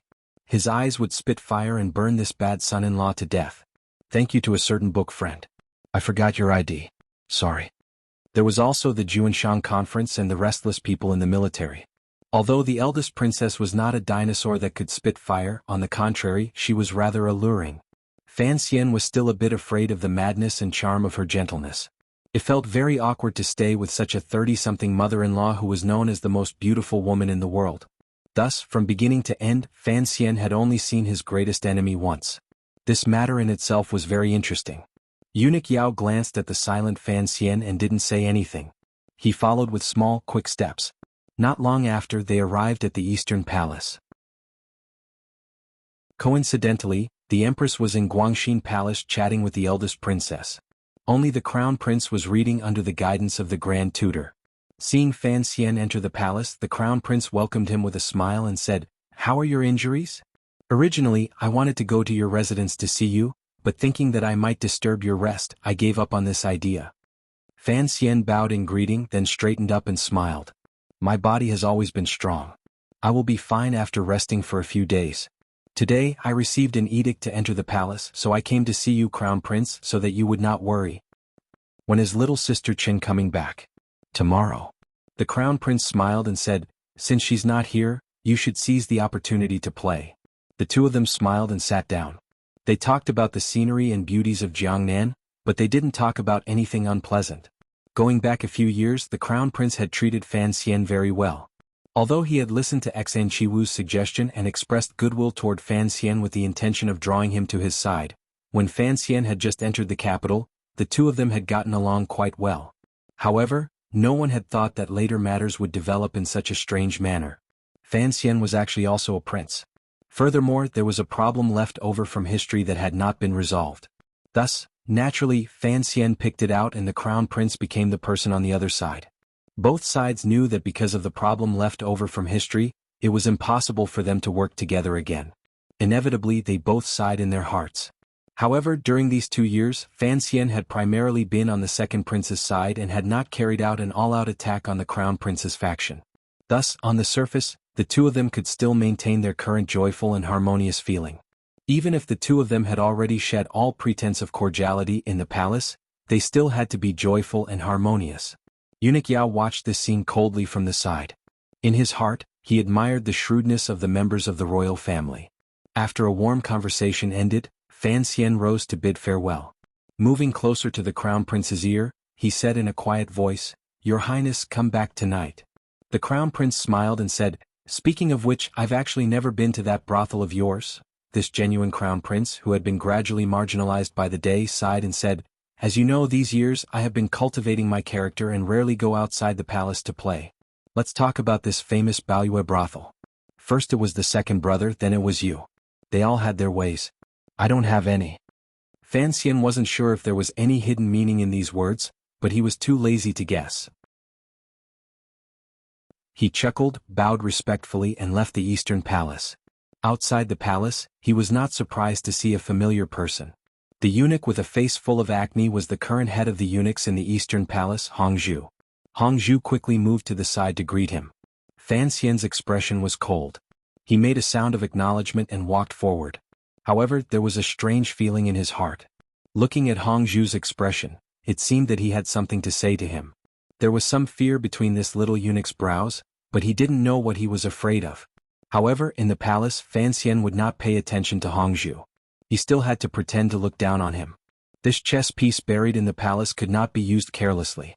Following this, he went to Lady Shu and Lady Ning's palaces to bring a book list for the second prince's birth mother, Lady Shu. They were all ancient books from the Jiangnan Tianyi Pavilion. Lady Shu was clearly surprised. She hadn't thought that Fan Xian, who was fighting to the death with her son, would still carefully wait on her. She was slightly moved. In Lady Ning's palace, Fan Xian was given a good scolding.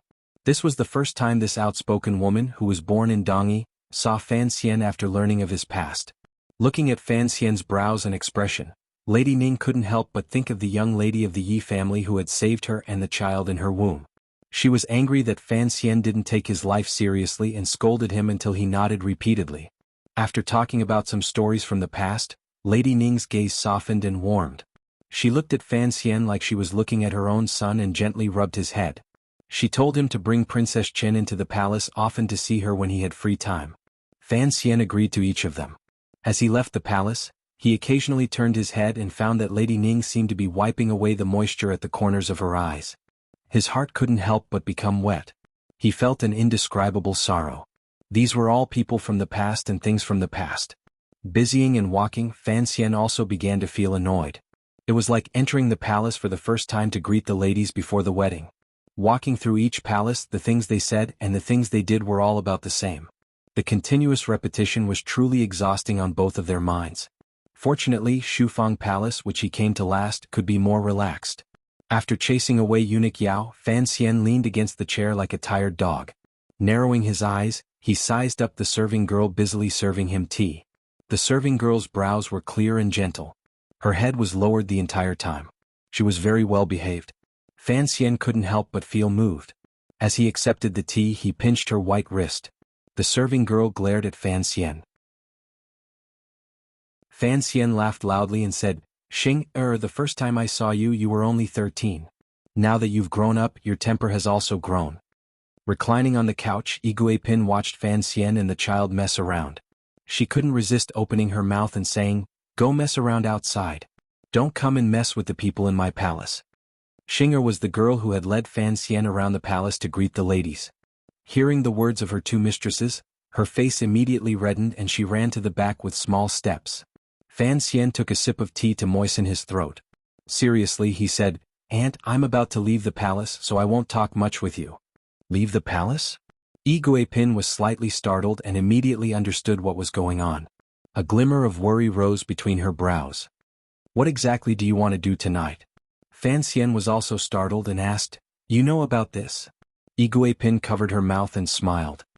"Sir Fan Jr. is holding a banquet tonight and inviting those important figures. This matter has long spread. It is the most sensational news in the capital. Although I live in the palace, how could I not know?" Fan Xian forced a smile and said, "It's only been one day, how could there be such a big ruckus? It's just that I haven't been back to the capital for over a year, so it's hard not to invite him." Igui Pin said seriously, "Although there are some things I want to say to you and at least thank you on behalf of the child for this year of discipline, I know your business at night is more important. You should go first." She paused and then said, "Have you invited Hongqing?" Fan Xian shook his head and smiled slightly. "I'll take one to King Jing's manor some other day." Igui Pin nodded. Fan Xian smiled again and said, "I can't leave yet. I've come specifically to pick up the third prince. At this time Master Lu is still teaching him. How can I leave?" Igui Pin paused and said worriedly, "Ping is also going? Brothers, get together. With me here, what are you worried about?" Fan Xian smiled warmly with unspeakable confidence. It was close to the end of the year and the heavy snow suddenly stopped. No one knew when it would start again. Jingdo was cold, but red lanterns hung high in the buildings by the street. Red candles burned brightly, and warm light scattered everywhere. It was as if the valuable bamboo charcoal was free. 3 layers of thick leather curtains hung on the main door of Baoyue brothel. Occasionally a servant would pass by and lift the curtains. Hot air would rush out from inside the building. For a moment the air on this street seemed a bit warmer than other places. There were no pedestrians passing by on the street. The Jingdo government bailiffs and soldiers of the Jingdo garrison stationed there rubbed their frozen hands and looked at the shining building. They didn't say anything, but they were cursing in their hearts. They had to stand guard outside while the nobles in the building could bathe in the spring wind.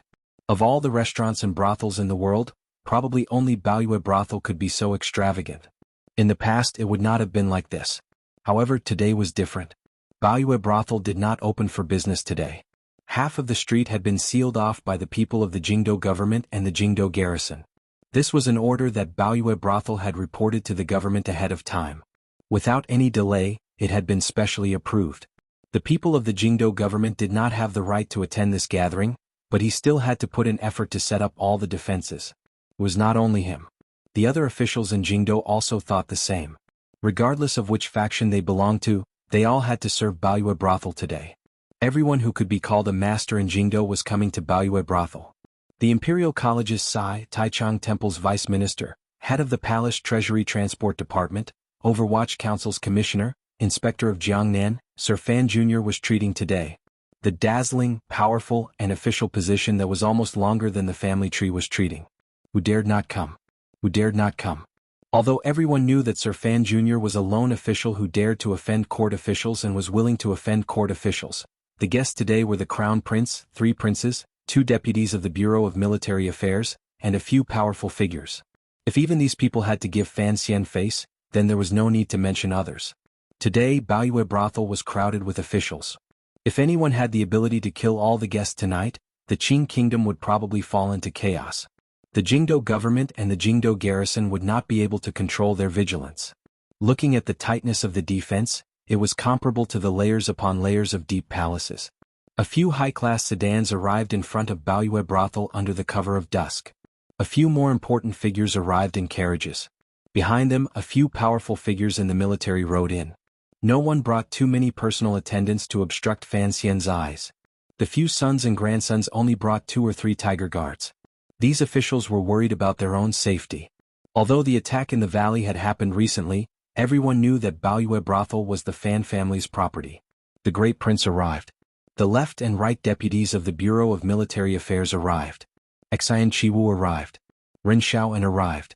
Baoyue brothel was in full operation today. The girls helped these important figures to a side room to rest while they waited for the banquet to begin. Fan Xian chatted idly with them for a bit and told some naughty jokes. He then led the child beside him to the door because he had heard the news of the crown prince's arrival. Seeing the child obediently allow Fan Xian to lead him, the hearts of the 2 deputies of the Bureau of Military Affairs and the other officials at the banquet shook. The scene in front of them was enough to make these important figures think of many things. In ancient times, there were those who held the emperor hostage to order the marquises.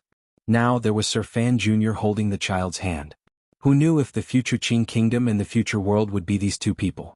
Fan Xian was holding the 3rd prince's hand. The 3rd prince shivered and turned his head to gaze at his teacher, who was 2 heads taller than him. A glimmer of worship flashed through his eyes. Shortly after, he asked for guidance. "Sir, your injury has not healed yet. Why did you come out to welcome us?"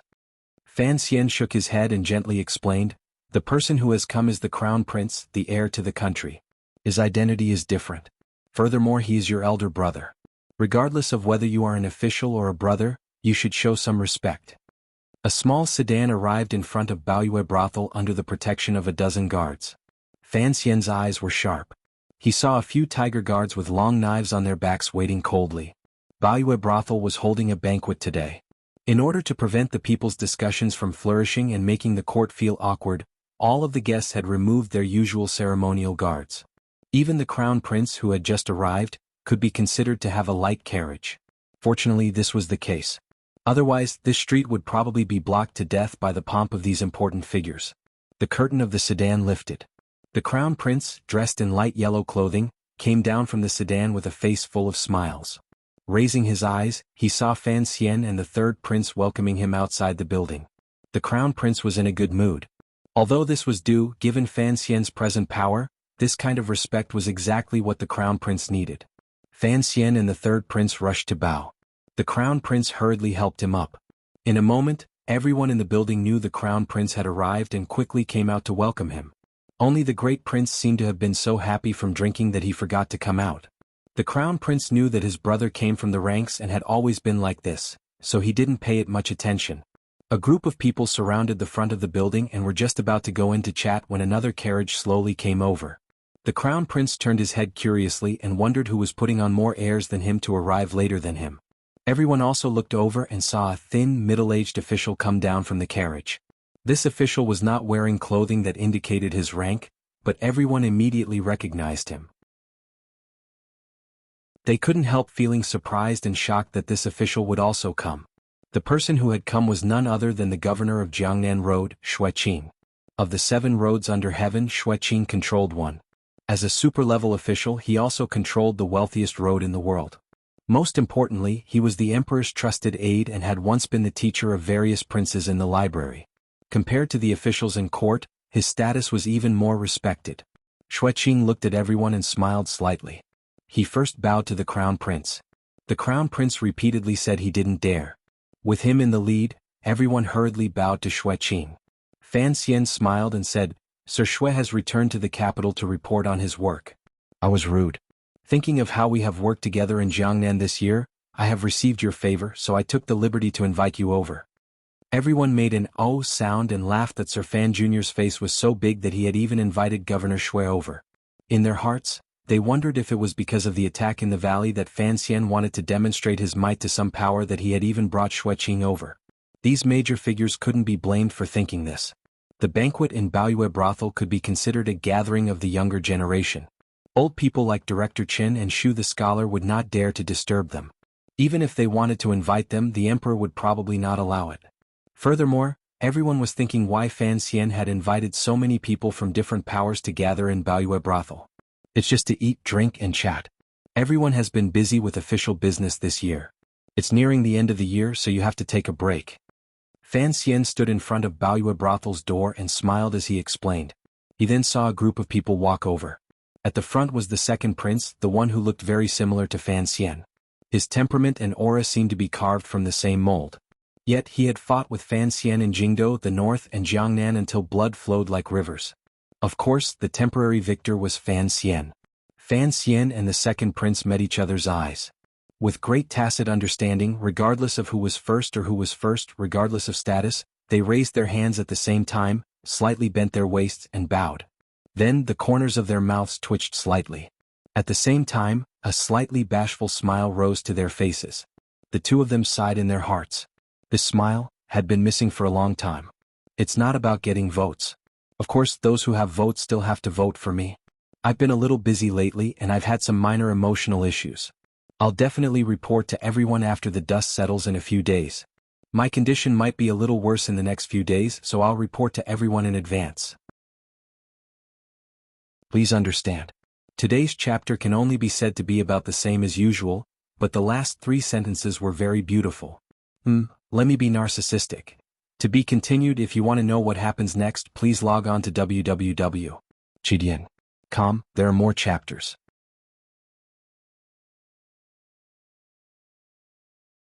Chapter 460.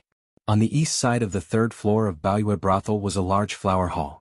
Half of the building was empty, and one could just see the hall on the 1st floor below. The wide Hu people's blanket suffused a fishy red color downstairs and had a different flavor. There were honored guests in the building, so this half of the flower hall had been emptied.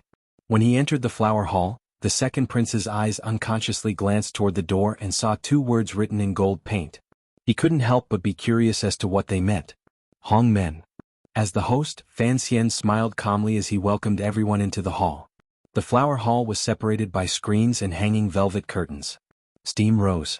As soon as the important figures entered the flower hall, they had their cloaks taken off by the girls beside them, leaving them wearing only unlined clothing. It was enough. There were all kinds of exquisite tea and pastries placed on the table.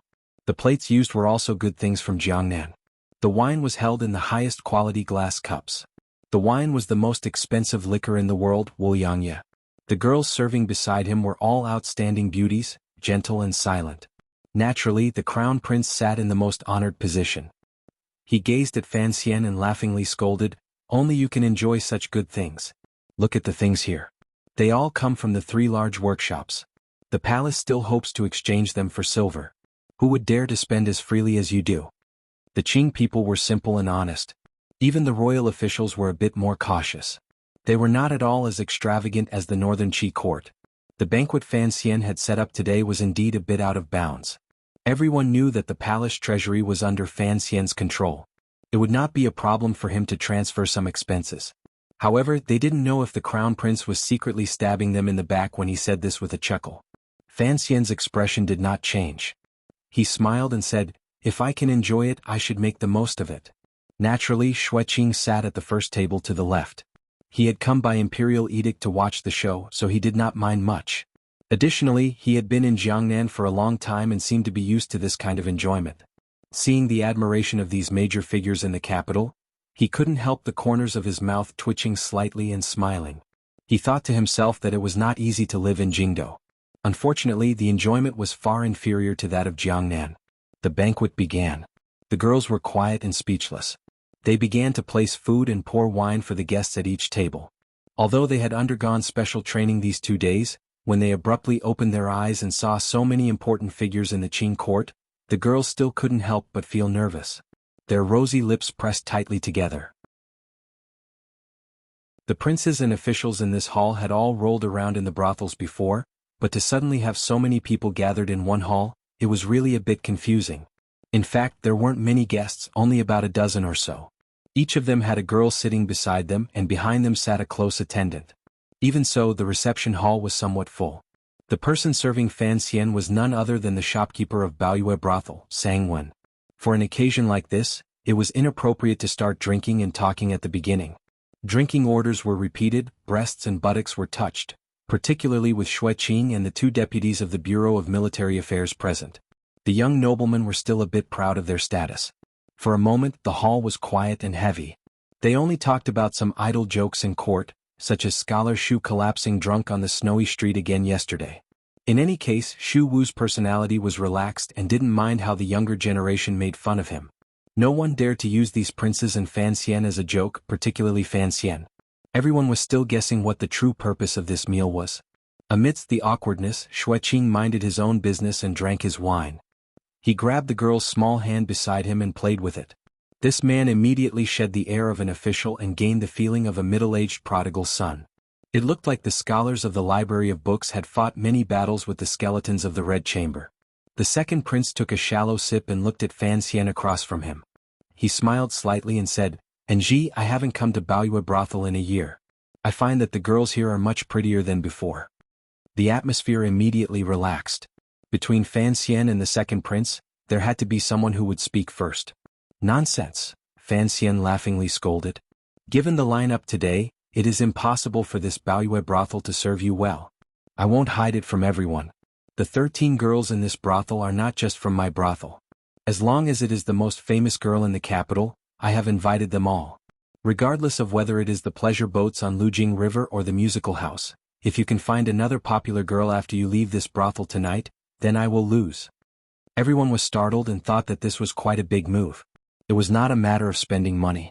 Rather, in one short day, he had made all of the brothel in Jingdo obediently offer up their most famous girls. Fan Xian's power had indeed reached a hair-raising level. Everyone turned their heads to look and saw the girls beside them had their heads lowered shyly. After a closer look, everyone couldn't help but laugh. They recognized that one was someone on Lujing River and the other was a girl from the musical house. They were all old acquaintances. Only the second prince's gaze dimmed a little. Speaking of which, it was absurd. Of the dozen or so girls in the brothel, four belonged to the Lujing River affairs that Li Hongqing had previously been responsible for. However, Yuan Meng had died in Jiangnan Shiqing, or had defected to Fan Xian, and Li Hongqing had been grounded by King Jing. He raised his head and glanced at Fan Xian from a distance. He saw that Fan Xian's expression was calm. However, there was a not quite there smile in his eyes. For a moment, he wasn't sure if Fan Xian wanted to use this small matter to demonstrate his might or if he had other thoughts. The second prince smiled slightly and said, "Baoyue Brothel's management is successful. Presumably, it is all because of Miss Sang's clever and discerning eyes. I offer you a toast." After saying this, he raised the wine cup in his hand and offered a toast to Sangwon by Fan Xian's side. For him to address himself as a prince, it was in line with his usual gentleness. Moreover, in a romantic setting, it would be meaningless to just talk about seniority. The crowd did not mind, but they were curious. Why was the first toast to Sangwon? Where did this put the host of the day, Fan Xian? At this moment, Sangwon was leaning against Fan Xian's side. She picked up a strand of moss and brought it to his lips. Suddenly hearing these words, she couldn't help but start and turn her head to glance at Fan Xian. Fan Xian smiled slightly and nodded. Sangwon stood and bowed slightly toward the second prince. She drained the cup and did not wait for the second prince to say anything. She poured herself another cup and invited the crown prince and great prince, who were sitting at the head of the table. The crown prince was a bit strange today. He only cared about teasing the beauty in his arms. The beauty was being coaxed by the heir to the throne of a country. Her entire body had long gone soft. The crown prince looked very pleased and completely ignored the turbulent undercurrents between the second prince and Fan Xian at the banquet. However, the great prince and Sangwon drank a cup and sighed. The second prince's expression did not change. He smiled slightly and said, "It is rare for so many friends to be present today. There must be something to liven things up. Ever since Miss Sang became the shopkeeper of Baoyue Brothel, the people of Jingdo no longer have the good fortune to hear such things. I wonder if we can ask Miss Sangwon to sing a song?" Sangwon smiled slightly. Her gentle face was calm. She stood and was about to go get her zither when unexpectedly, her hand was pulled by Fan Xian. Fan Xian held Sangwon's hand and looked calmly at the second prince. "Sangwon doesn't sing anymore." Sangwon was startled and thought, why disturb the banquet over such a small matter? She had been a singer since she was young and had long gotten used to singing at banquets. For a moment, she had forgotten that Fan Xian was someone who was most unwilling to have his own people serve other people. The second prince furrowed his brows. A glimmer of confusion flashed across his handsome face. It was as if he had not thought Fan Xian would be so unyielding. After the banquet began, both sides had been testing each other's attitudes. He also wanted to know what Fan Xian was preparing to do after returning to the capital this time. Unexpectedly, Fan Xian's response was such a killjoy. Fan Xian glanced at the second prince. He thought to himself that he had created this scene today, but his goal was to kill the scene. Sitting below him, the official of Taichang Temple, Ren Xiao, pulled on his sleeve and reminded him to be careful. He only smiled. The deputy of the Bureau of Military Affairs narrowed his eyes slightly and said, "Sir Fan Jr., what are you saying? Given the prince's status, what is wrong with having this girl present a song?" Fan Xian's confrontation in front of the Bureau of Military Affairs had long created a crack between him and the military. Each day that the attack in the valley was not investigated, the two sides would not be at peace. The Qin Kingdom's military had always been simple, direct, and crude. This deputy was Chu Xiangdong. He had been the vanguard of the last northern expedition. He had a great deal of military service, so he was not afraid of Fan Xian's power. Hearing Fan Xian's cold words, he spoke to stab him. Fan Xian did not get angry. He only smiled and said, "Lady Sang only sings in Qin Garden. If Deputy Chu wants to hear it, go outside the capital and ask Director Qin. There is no point in asking me." The words Director Qin were tossed out. The second prince smiled and didn't say anything more. The expression of the Deputy Chu of the Bureau of Military Affairs also changed. He forcefully swallowed the vicious words he was about to say back into his stomach. "Drink." Amidst the awkwardness, the great prince, who had been silent for a long time, suddenly raised his cup and roared. He had come from the military and had a bold personality. He had wanted to make up for Fan Xian's relationship with the military and, at the same time, make the gap between his brothers smaller. Seeing the strange situation at the banquet, a strange anger surged in his chest. The two deputies of the Bureau of Military Affairs also came from the military. Their boldness was not inferior to others. They furrowed their brows slightly and drained the 3 Liang wine cups in their hands in one gulp. Then they flipped their wrists to demonstrate Fan Xian. Fan Xian smiled slightly and placed the cup to his lips. He slowly tipped it. Although his speed was slow, he did not stop. Like a clear spring entering a lake, the cup was emptied. The crown prince in the first seat helplessly raised his cup to the great prince and said, "Big brother, I was drinking. Your loud voice almost scared the wine out of my cup." Everyone laughed loudly. The crown prince then smiled at the two deputies of the Bureau of Military Affairs and said, "Don't think about bringing the military style to Baoyue brothel. I know there is some resentment between you and Enji, but this matter has not been thoroughly investigated. Why should there be resentment between officials? Even if there is resentment, don't compete in drinking." He pointed at Fan Xian and smiled at the two deputies of the Bureau of Military Affairs. "Have you forgotten? The year before last, Sir Fan Jr. drank 3,000 cups in one night and made that Marquis of Northern Qi drink like a dead pig. When it comes to alcohol tolerance, Enji is not afraid of you old men in the military." As a member of the Eastern Palace, Xan Chiwu knew what his master wanted to do. He quickly followed along and said, "Generals, I feel that there is no harm in competing in drinking with Sir Fan Jr. After that night, Sir Fan Jr. has not composed poetry. If we can make him write another 300 poems and have the Bangxian's high poetry anthology continue, the Bureau of Military Affairs will have done a great service to the world. I'm afraid even the emperor will be incomparably happy." After these words were said, everyone agreed. Even Xue Qing became interested. He invited Fan Xian to drink a few cups and then forced the two deputies of the Bureau of Military Affairs to compete in drinking with Fan Xian. After a mouthful of wine, the atmosphere immediately became much livelier. Fan Xian's boldness in drinking also made the two deputies of the Bureau of Military Affairs feel much better. The second prince suddenly smiled and said, "Speaking of Enji not composing poetry after that night, it is truly a great loss to the world. However, I heard that when Enji was in Northern Qi, he had written a small poem for that Northern Qi saint girl. I wonder if this is true." This was the most famous scandal in the world last year. The Northern Qi people were unhappy in their hearts, but the Qin Kingdom people were incomparably happy. Hearing these words, the slightly tipsy figures all began to make a ruckus. They insisted on hearing Fan Xian talk about the specifics of the story.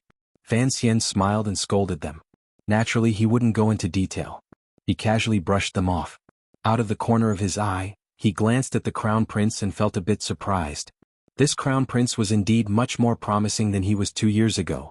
However, the real power in the crown prince's hands was gradually decreasing. He just watched him and the second prince fight like this. Did he want to reap the benefits? But where did his confidence come from? He wasn't his father. The banquet gradually came to an end.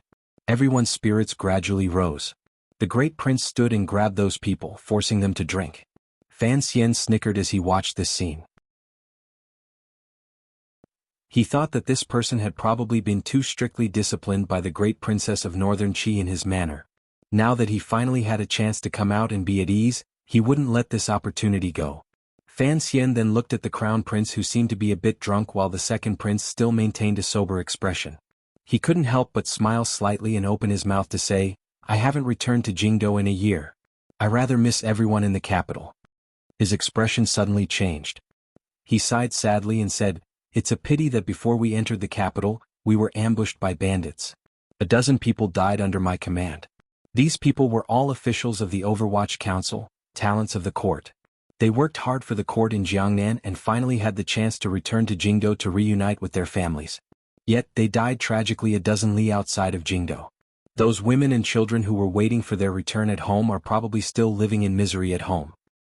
He raised the strong wine in his cup and drained it in one gulp. In a low voice he said, "Thinking of this wine? I really can't drink anymore." The flower hall on the third floor of Baoyue brothel suddenly quieted down. They knew that the highlight of the night had finally arrived. In a quiet little alley about 5 li away from Baoyue brothel, a group of black-clothed people suddenly appeared at the mouth and end of the alley, blocking the alley tightly. The leader, Mu Tai, looked at the 3 people in the alley with a heavy expression. Pointing at the leader, he said, "Are you called Yang Gongqing?" The leader's right hand slowly pressed against the bulge at his waist. Coldly he said, "Yes, what advice do you have?" Mu Tai revealed his teeth in a smile. A strange expression flashed across his dark face. "I want to confirm your identity as one of the 8 generals in case you kill the wrong person." He then flashed his body and left. The 2 groups of black-clothed people at the mouth and end of the alley silently charged over. If you want to know what happened next, please log on to www.chidian.com. More chapters. Support the author. Support original reading.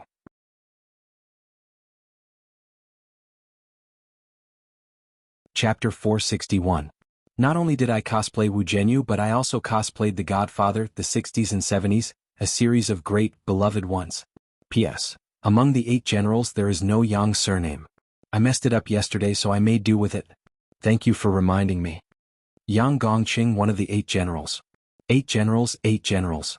It seemed to be a simple description, but when these 3 words were put together, it had a completely different meaning. Everyone knew that this referred to the 8 aces the second prince secretly raised in his manor. These 8 aces always followed by the second prince's side and were one of the second prince's most powerful martial powers. In the battle between Fan Xian and the second prince the year before last, it was these 8 generals who had kept Fan Xian in the tea shop outside Baoyue brothel. Although they did not manage to keep him, they still left a deep impression on Fan Xian. They were indeed 8 aces. Outside the Jingdou government, after the case closely related to Baoyue brothel and Fan Xizha had been tried, Fan Xian had attacked and shattered Xia Bai An's spirit.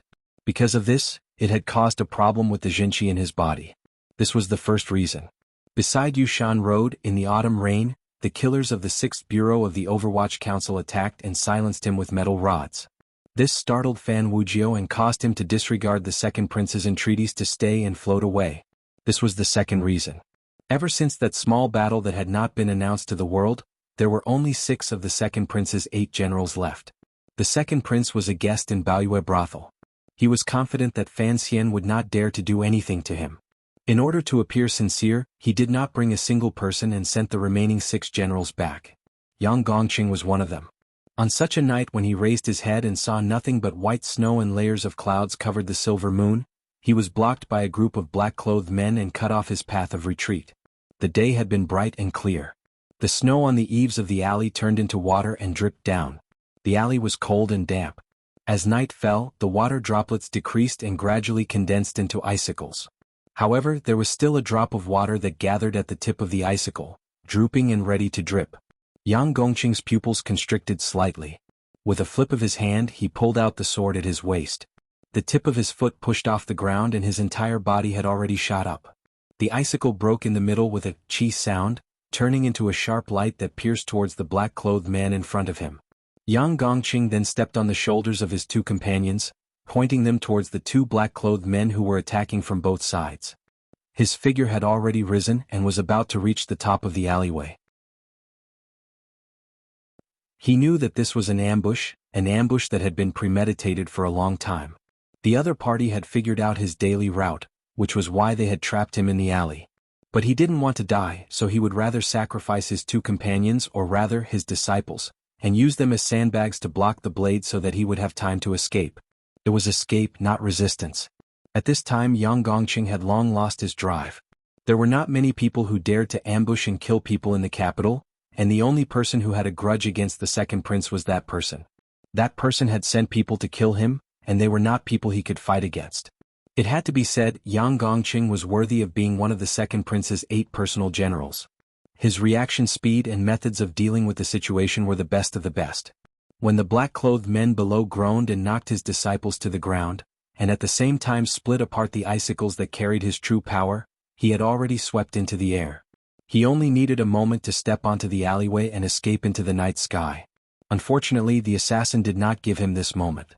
A crossbow arrow flew over silently, piercing straight towards his chest. Yang Gongqing groaned. With a flick of his wrist he chopped downwards. In the time it took for a spark to fly off a flint, he chopped down the crossbow arrow. But, since the crossbow arrow had shot out, naturally there was more than one. Whoosh whoosh whoosh whoosh. Over 10 crossbow arrows shot out at the same time. He was in midair, how could he block them? Although he relied on his high cultivation to forcefully block a few crossbow arrows aimed at his vitals, he still let a few crossbow arrows that slipped through the net sink deep into his thigh. Yang Gongqing's thigh was in pain and numb. His eyes looked like they were going to pop out. He fell from midair in despair. He only had the time to jump out of the alleyway for a moment. In that moment, he saw 7 crossbowmen standing on the eaves of the houses in the alleyway. They were in different positions, but they blocked the top of the alleyway. There were assassins below and crossbowmen above. It was an inescapable net. How could he escape? While Yang Gongqing was falling, he wanted to shout for help. From the corner of his eyes, he saw that the black-clothed men in the alleyway had also taken out crossbow arrows. An incoming crossbow arrow shot into his mouth. Blood splattered, forcing him to stop shouting. At that moment he thought in despair. Why did the opponent bring so many crossbows to deal with a small fry like him? The crossbow arrows were too concentrated. While he was in midair, his body had already been hit by dozens of crossbow arrows. He looked like a laughable hedgehog. With a paw, Yang Gongqing's body fell into the snowy water, shaking up a puddle of blood. But his cultivation was really high. Even after suffering such a heavy injury, he still did not stop breathing. He knelt on one knee and used his sword to support himself. Looking at the leader of the black-clothed men who was getting closer and closer to him, his eyes revealed a trace of the frenzied savagery of a dying beast. Yes, he was an expert. But an expert who was ambushed by dozens of crossbows could not do anything, unless he was Yi Luyun. Fresh blood flowed down the densely packed crossbow shafts, flowing out his essence, chi, spirit, blood and soul. Yang Gongqing's throat gurgled, but he refused to collapse. The leader of the black-clothed men walked in front of him. With a backhand he pulled out the straight blade at his waist. The blade was as bright as snow, without a speck of dust. The majority of the icicles on the eaves of the alley had already been chopped off, leaving only a few lonely icicles. The snowy water that had been accumulating for a long time finally converged into a large round bead of water. It dripped down, dripping into the bloody water in the alley with a light sound. The leader of the black-clothed men pulled out his blade and silently chopped down. With one strike, Yang Gongqing's head fell off cleanly. Yang Gongqing's headless body remained kneeling. The black-clothed leader waved his hand. The crossbowmen standing on top of the houses flipped over and fell to the ground. The assassins in the alley silently moved forward and took away all the crossbow arrows. Then they erased all traces in the alley. The group of people took off their black clothes and disguised themselves as ordinary commoners. They left the alley and merged into the seemingly unchanging life of the capital. The alleyway was quiet, as if no one had ever been there. However, there were 3 more corpses. Without the support of the crossbow bolts, the headless corpses finally fell and smashed into the alleyway with a dull thud. In the past, I had never thought that something like crossbow arrows would be so terrifying. Fan Xian raised his wine cup and slowly drank. His eyes were full of confusion. You all know that the Overwatch Council is also used to using crossbows. But I still did not think that when something used to kill reaches a certain level, it would become so terrifying. At the banquet in Baoyue Brothel, everyone listened quietly to Fan Xian's narration. This was the details of the attack in the valley. Everyone could hear the glimmer of melancholy and coldness in Fan Xian's words. Fan Xian placed his wine cup on the table and smiled slightly. A sky full of crossbow rain. I have never seen it in this life. Presumably, I also never saw it in my previous life. This was not an attack. It was more like on the battlefield. Only then did I realize that a single person's strength is indeed limited. The great prince slowly nodded his head across from him. A complicated expression appeared on his face. Perhaps he was thinking of the years of fighting with the Hu tribes during the Western expedition. The sound of the crossbow arrows hitting the carriage was like a soul-stealing drum. Fan Xian furrowed his brows. It was as if he was recalling the specific circumstances at the time. That feeling of being surrounded and killed was not good. The crown prince sighed and comforted him. Fortunately, it is already over. And Ji, you are able to survive. Those rebels and traitors will be punished one day. The court is currently investigating. Presumably, there will be a result in a few days. Thank you, Your Highness. Fan Xian raised his cup to everyone and smiled. Yes, at least I survived. Presumably, many people will be disappointed. Even the city-guarding crossbows were used, yet they were still unable to kill me. What does this mean? No one replied to his words. The expressions of the two deputies of the Bureau of Military Affairs were not good. Without question, the attack in the valley involved the military. Although the court's investigation had not yielded any results, this was already an ironclad fact.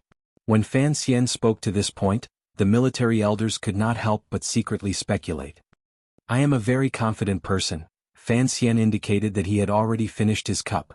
Fan Xian indicated that he had already finished his cup and smiled. Including the emperor and the director, the elders have all asked me why you are so confident. Everyone listened attentively, but a feeling of absurdity grew in their hearts. At this moment, all the important figures of the Qin kingdom were present, as well as the crown prince and three princes. However, once Fan Xian opened his mouth, everyone's attention would be drawn to him. This was not only because he was the host of the banquet. It was also because everyone seemed to unconsciously admit that he was the person with the most power. This was truly absurd. Perhaps in history, there had been powerful officials who overturned the court and were known as 9,000-years-old eunuchs. However, there had never been such a young and intimidating illegitimate child of the royal family, and a dazzling one at that. Everyone unconsciously glanced at the crown prince. The crown prince was smiling slightly as he listened to Fan Xian speak. There was not a trace of unease in his expression. On the contrary, it was filled with comfort and understanding. The great prince coughed gently. Fan Xian's left hand gently played with the large wine goblet. His gaze looked at the 1-foot table in front of him as if he was looking at a beautiful scene. Why am I so confident? Because I believe that I am the luckiest person in the world. No one's luck can be better than mine. A person who had clearly died had mysteriously come back to life and had lived such a colorful and even bizarre life. This kind of luck needed to be slowly celebrated in the years to come. Fan Xian smiled and said, I said earlier that the Overwatch Council is also used to using crossbows. Those crossbows cannot kill me. My enemies will certainly not be as lucky as me. In the Overwatch Council not far from the Royal Palace, in the secret room that Director Chen liked to stay in, Yan Bingyun was wearing a pure white cotton robe. He stared at the files on the table in a daze. A moment later he sighed and rubbed his temples. He felt that the soreness there was difficult to stop. There was a knock on the door. An official of the Second Bureau's intelligence department flashed in and handed him 3 small bamboo tubes sealed with wax. Yan Bingyun used his fingernail to pry open the wax seal. He took out the intelligence report inside and scanned it. He then brought it closer to a candle to the side and burned it. Under the strange gaze of the intelligence official, he said tiredly, Tonight's matter will not be recorded. The official of the intelligence department immediately lowered his head in acknowledgement and said, Of the 43 targets, 3 have already been eliminated. Yan Bingyun seemed to have a headache. Hearing these words, he shook his head in annoyance and waved his hand to indicate that he understood and had him leave. The secret room returned to silence. Yan Bingyun looked at the remaining pieces of wax on the table and became lost in thought again. Tonight, Fan Xian was holding a banquet in Baoyue Brothel while the Overwatch Council was in a second-level state. In the darkness of Jingdo, who knew how many people were moving and how many would die? All of this was because of Fan Xian's madness. Tonight's plan had been personally drawn up by Yan Bingyun.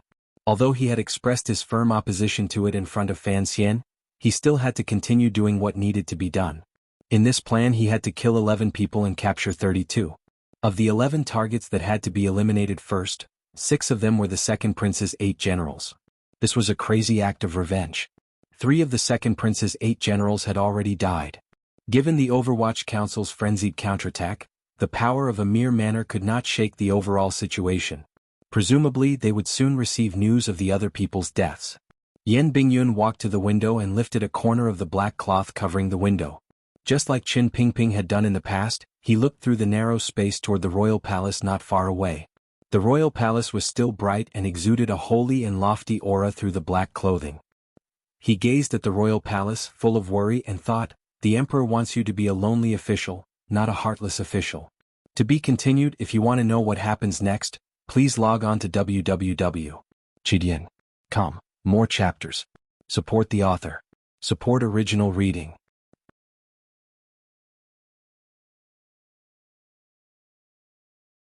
Chapter 462. The night in the capital was always deep, especially in such a cold winter.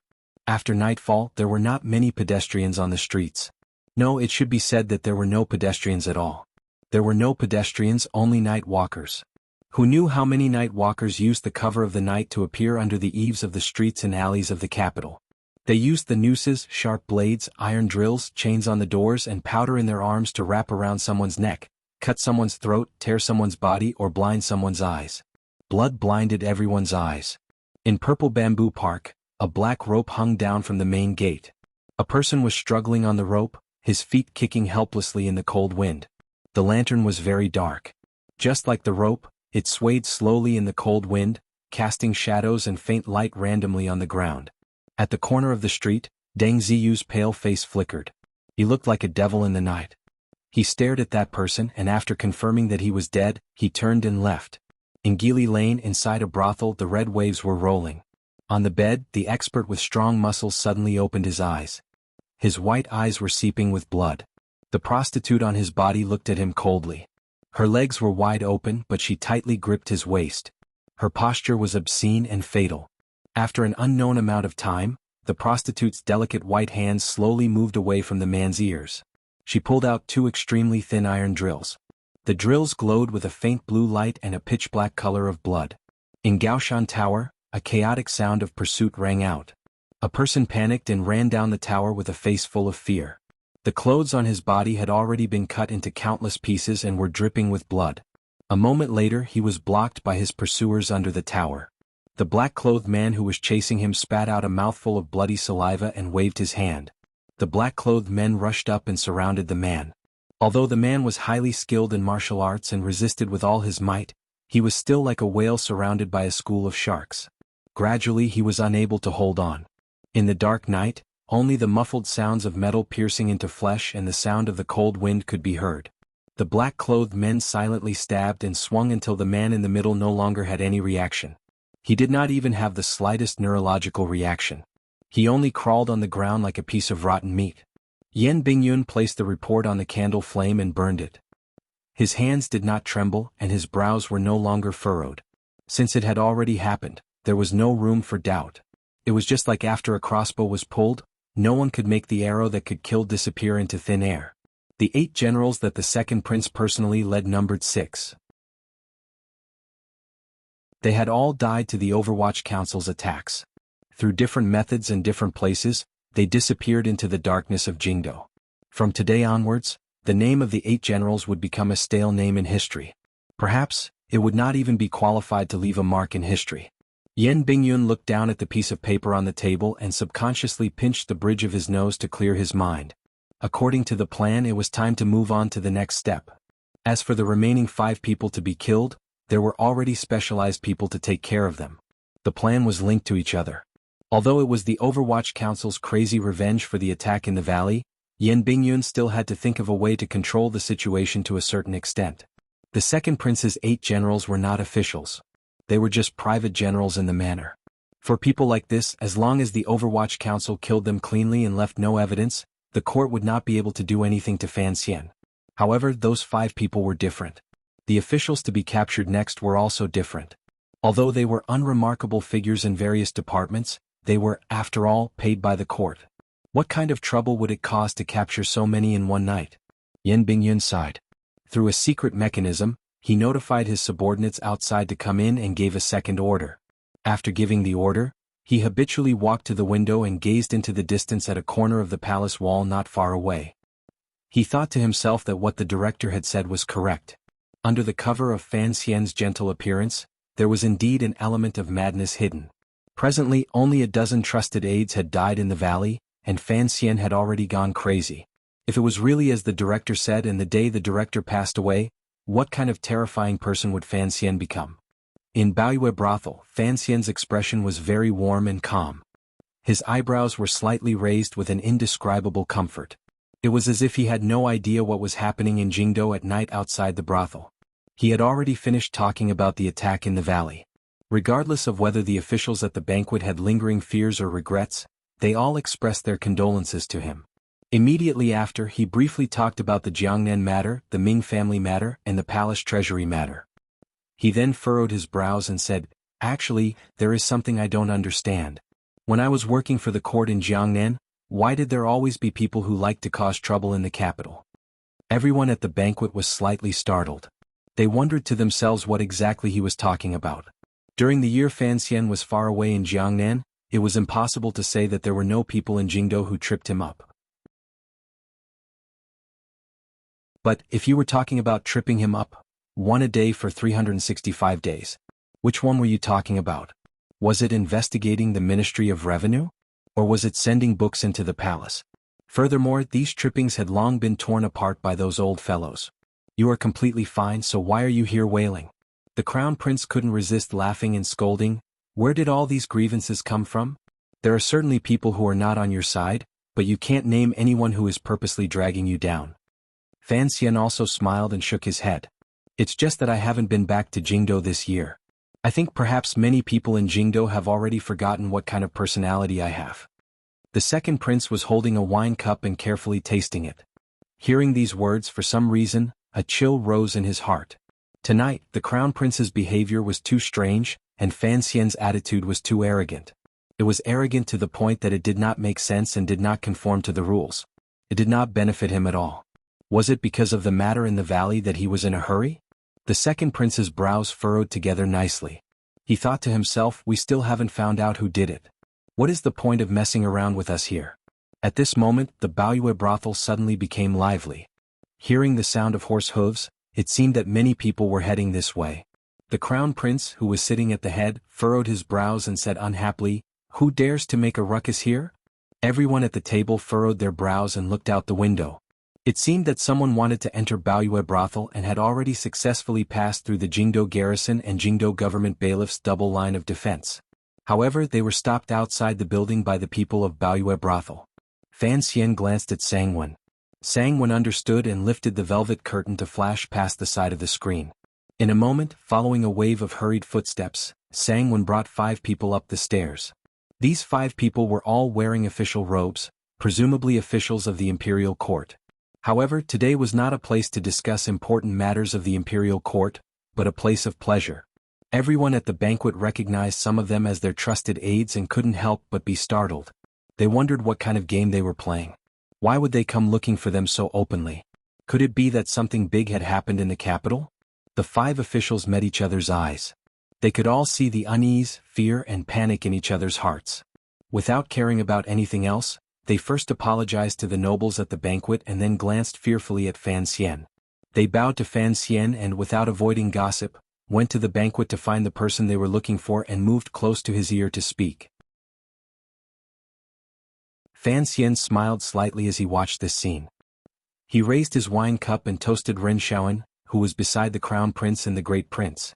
The great prince's imperial army system was clearly limited to the forbidden areas of the palace. His reaction was a bit slow. However, the crown prince seemed to have guessed something. Today he had purposely cut off his own eyes and ears. He had only come to Baoyue brothel to get drunk. The great prince looked at the tense situation around him and furrowed his brows as he glanced at Fan Xian. It was as if he was questioning him. Fan Xian shook his head to indicate that he didn't know what had happened. On the other side, the expressions of the important figures who were listening to the reports from their subordinates gradually became unsightly, especially the second prince. His delicate and handsome face gradually became pale, and a trace of red quickly surged up, but after 3 breaths, it returned to normal. Fan Xian watched this scene with slanted eyes. He knew that the other party already knew the news of the death of the 8 generals. He had not thought that the second prince would be able to immediately control his state of mind. He couldn't help but feel slight admiration. The great prince furrowed his brows and asked, "What happened?" Everyone in the restaurant knew something had happened, but not everyone knew exactly what had happened. The second prince lowered his head slightly and raised his wine cup to take a shallow sip. Raising his head to look at Fan Xian, the smile in his eyes was slightly serious. Enunciating each word he asked, "Sir Fan Jr. must know." The atmosphere was icy cold. The people who had received the news from Jingdo all stared at Fan Xian's face. They already knew that while they were feasting in Baoyue brothel, a few murders had suddenly occurred in Jingdo. The 8 most capable generals of the second prince had been completely wiped out. These major figures had many eyes and ears in Jingdo. There were also the officials of the Bureau of Military Affairs responsible for the defense of the city. Of course, they knew how terrifying this kind of thing was, particularly to kill the 8 generals so cleanly and efficiently. The power needed was not something a normal person could possess. Thinking of how Fan Xian had invited everyone to Baoyue brothel, everyone faintly guessed that this matter was done by the Overwatch Council. Everyone was waiting for Fan Xian's reply. The atmosphere at the banquet was murderous and silent. Fan Xian asked warmly, "What is it?" The second prince smiled. There was some bitterness in his smile. There was a slight coldness in the depths of his heart. His legs were a little sore and numb. Looking at the young commissioner of the Overwatch Council across from him, it was as if he was looking at a smiling demon. As a prince, he didn't know what kind of reaction he should immediately make. Thus he raised his cup and drank, emptying it in one gulp. There was a slight burning pain in his chest. After a moment of silence, the deputy of the Bureau of Military Affairs, Chu Xiangdong, stared into Fan Xian's eyes and said in a cold voice, "Murders have occurred one after another tonight. 6 generals of the second prince's manor have been killed at the same time. Does Sir Fan Jr. know of this matter?" After these words were said, the great prince, who didn't know what had happened, looked at Fan Xian in astonishment. Even the crown prince, who had been in the arms of a beauty pretending to be confused, let out a surprised cry and abruptly sat up from the beauty's arms. The crown prince looked at Fan Xian's calm expression in a daze. He was incomparably shocked. He knew that Fan Xian did not have any good intentions today, but he truly had not thought that Fan Xian's counterattack would be so simple, direct, violent, unreasonable, and without fear of consequences. Under everyone's gaze, Fan Xian tilted his head. With a glimmer of confusion and disdain, he quietly said, "Oh? They're all dead?" At this moment, the second prince was about to put down his wine cup. Hearing Fan Xian's question, the emotions in his chest swayed. The anger, frustration, a glimmer of confusion, and a glimmer of hatred finally couldn't be controlled. When the cup fell, it was slightly heavy. The wine cup landed on the table with a bang and knocked the wine goblet beside it askew. From the expressions of everyone at the banquet, he knew that the 6 generals were all dead. Fan Xian's heart felt as if a sweet spring had flowed through it. He didn't purposely hide his expression. Smiling slightly, he said, "How can the second prince's family generals ask me? I've always heard that the second prince's family generals walk very arrogantly in Jingdo. Perhaps they have offended someone they can't afford to offend." This was the first time he had referred to himself as an official since the banquet began. As for who in Jingdo the 8 generals had offended but couldn't afford to offend, it was clear that person's surname was Fan. The banquet was silent. The second prince stared at Fan Xian's face in a daze and suddenly smiled. He knew that regardless of whether or not Fan Xian had done this, for the Overwatch Council to have the ability to completely wipe out his martial power in such a short time at the banquet, the Overwatch Council's power was not something he, a prince, could face head-on. He raised his cup to Fan Xian and said sincerely, "Commissioner, good methods, good courage." Fan Xian raised his cup in greeting and said comfortingly, "Your Highness, my condolences. The dead don't go, the living don't come. Metabolism is always like this." The deputy of the Bureau of Military Affairs looked at the 2 seemingly similar princes in front of him. An absurd feeling involuntarily rose in the depths of his heart. Looking at it now, the second prince was far from being a match for Fan Xian. However, in terms of title, Fan Xian was, after all, an official. Where did he get such audacity from? Chu Xiangdong suddenly felt that he was old and timid, but he still couldn't resist opening his mouth to ask Fan Xian, "Sir Fan Jr., You should know about the Overwatch Council moving out everywhere tonight and capturing dozens of court officials, right? Fan Xian carefully placed the wine cup back on the table with both hands. He raised his head and said, I am the commissioner of the Overwatch Council and the head of the First Bureau. By imperial order, I oversee the governance of Jingdo. If I don't nod, who dares to capture those vermin? I had wanted to continue describing the conversation and killing in detail, using the inside and outside of the building as a comparison. Hymns rang out, snowflakes fell. Were there any pigeons? Suddenly, I didn't want to write like that because it was too slow. This paragraph would take 60 to 70,000 words, so I changed it. I felt a bit helpless, but I was actually quite interested. There was another important point. Don't think of this matter as too exciting just because of the excitement of killing. In a hierarchical society, a society of slave masters and slaves, if it were to evolve into a war between slave masters, this bit of blood right now would not be enough. Someone nodded. Someone was doing something.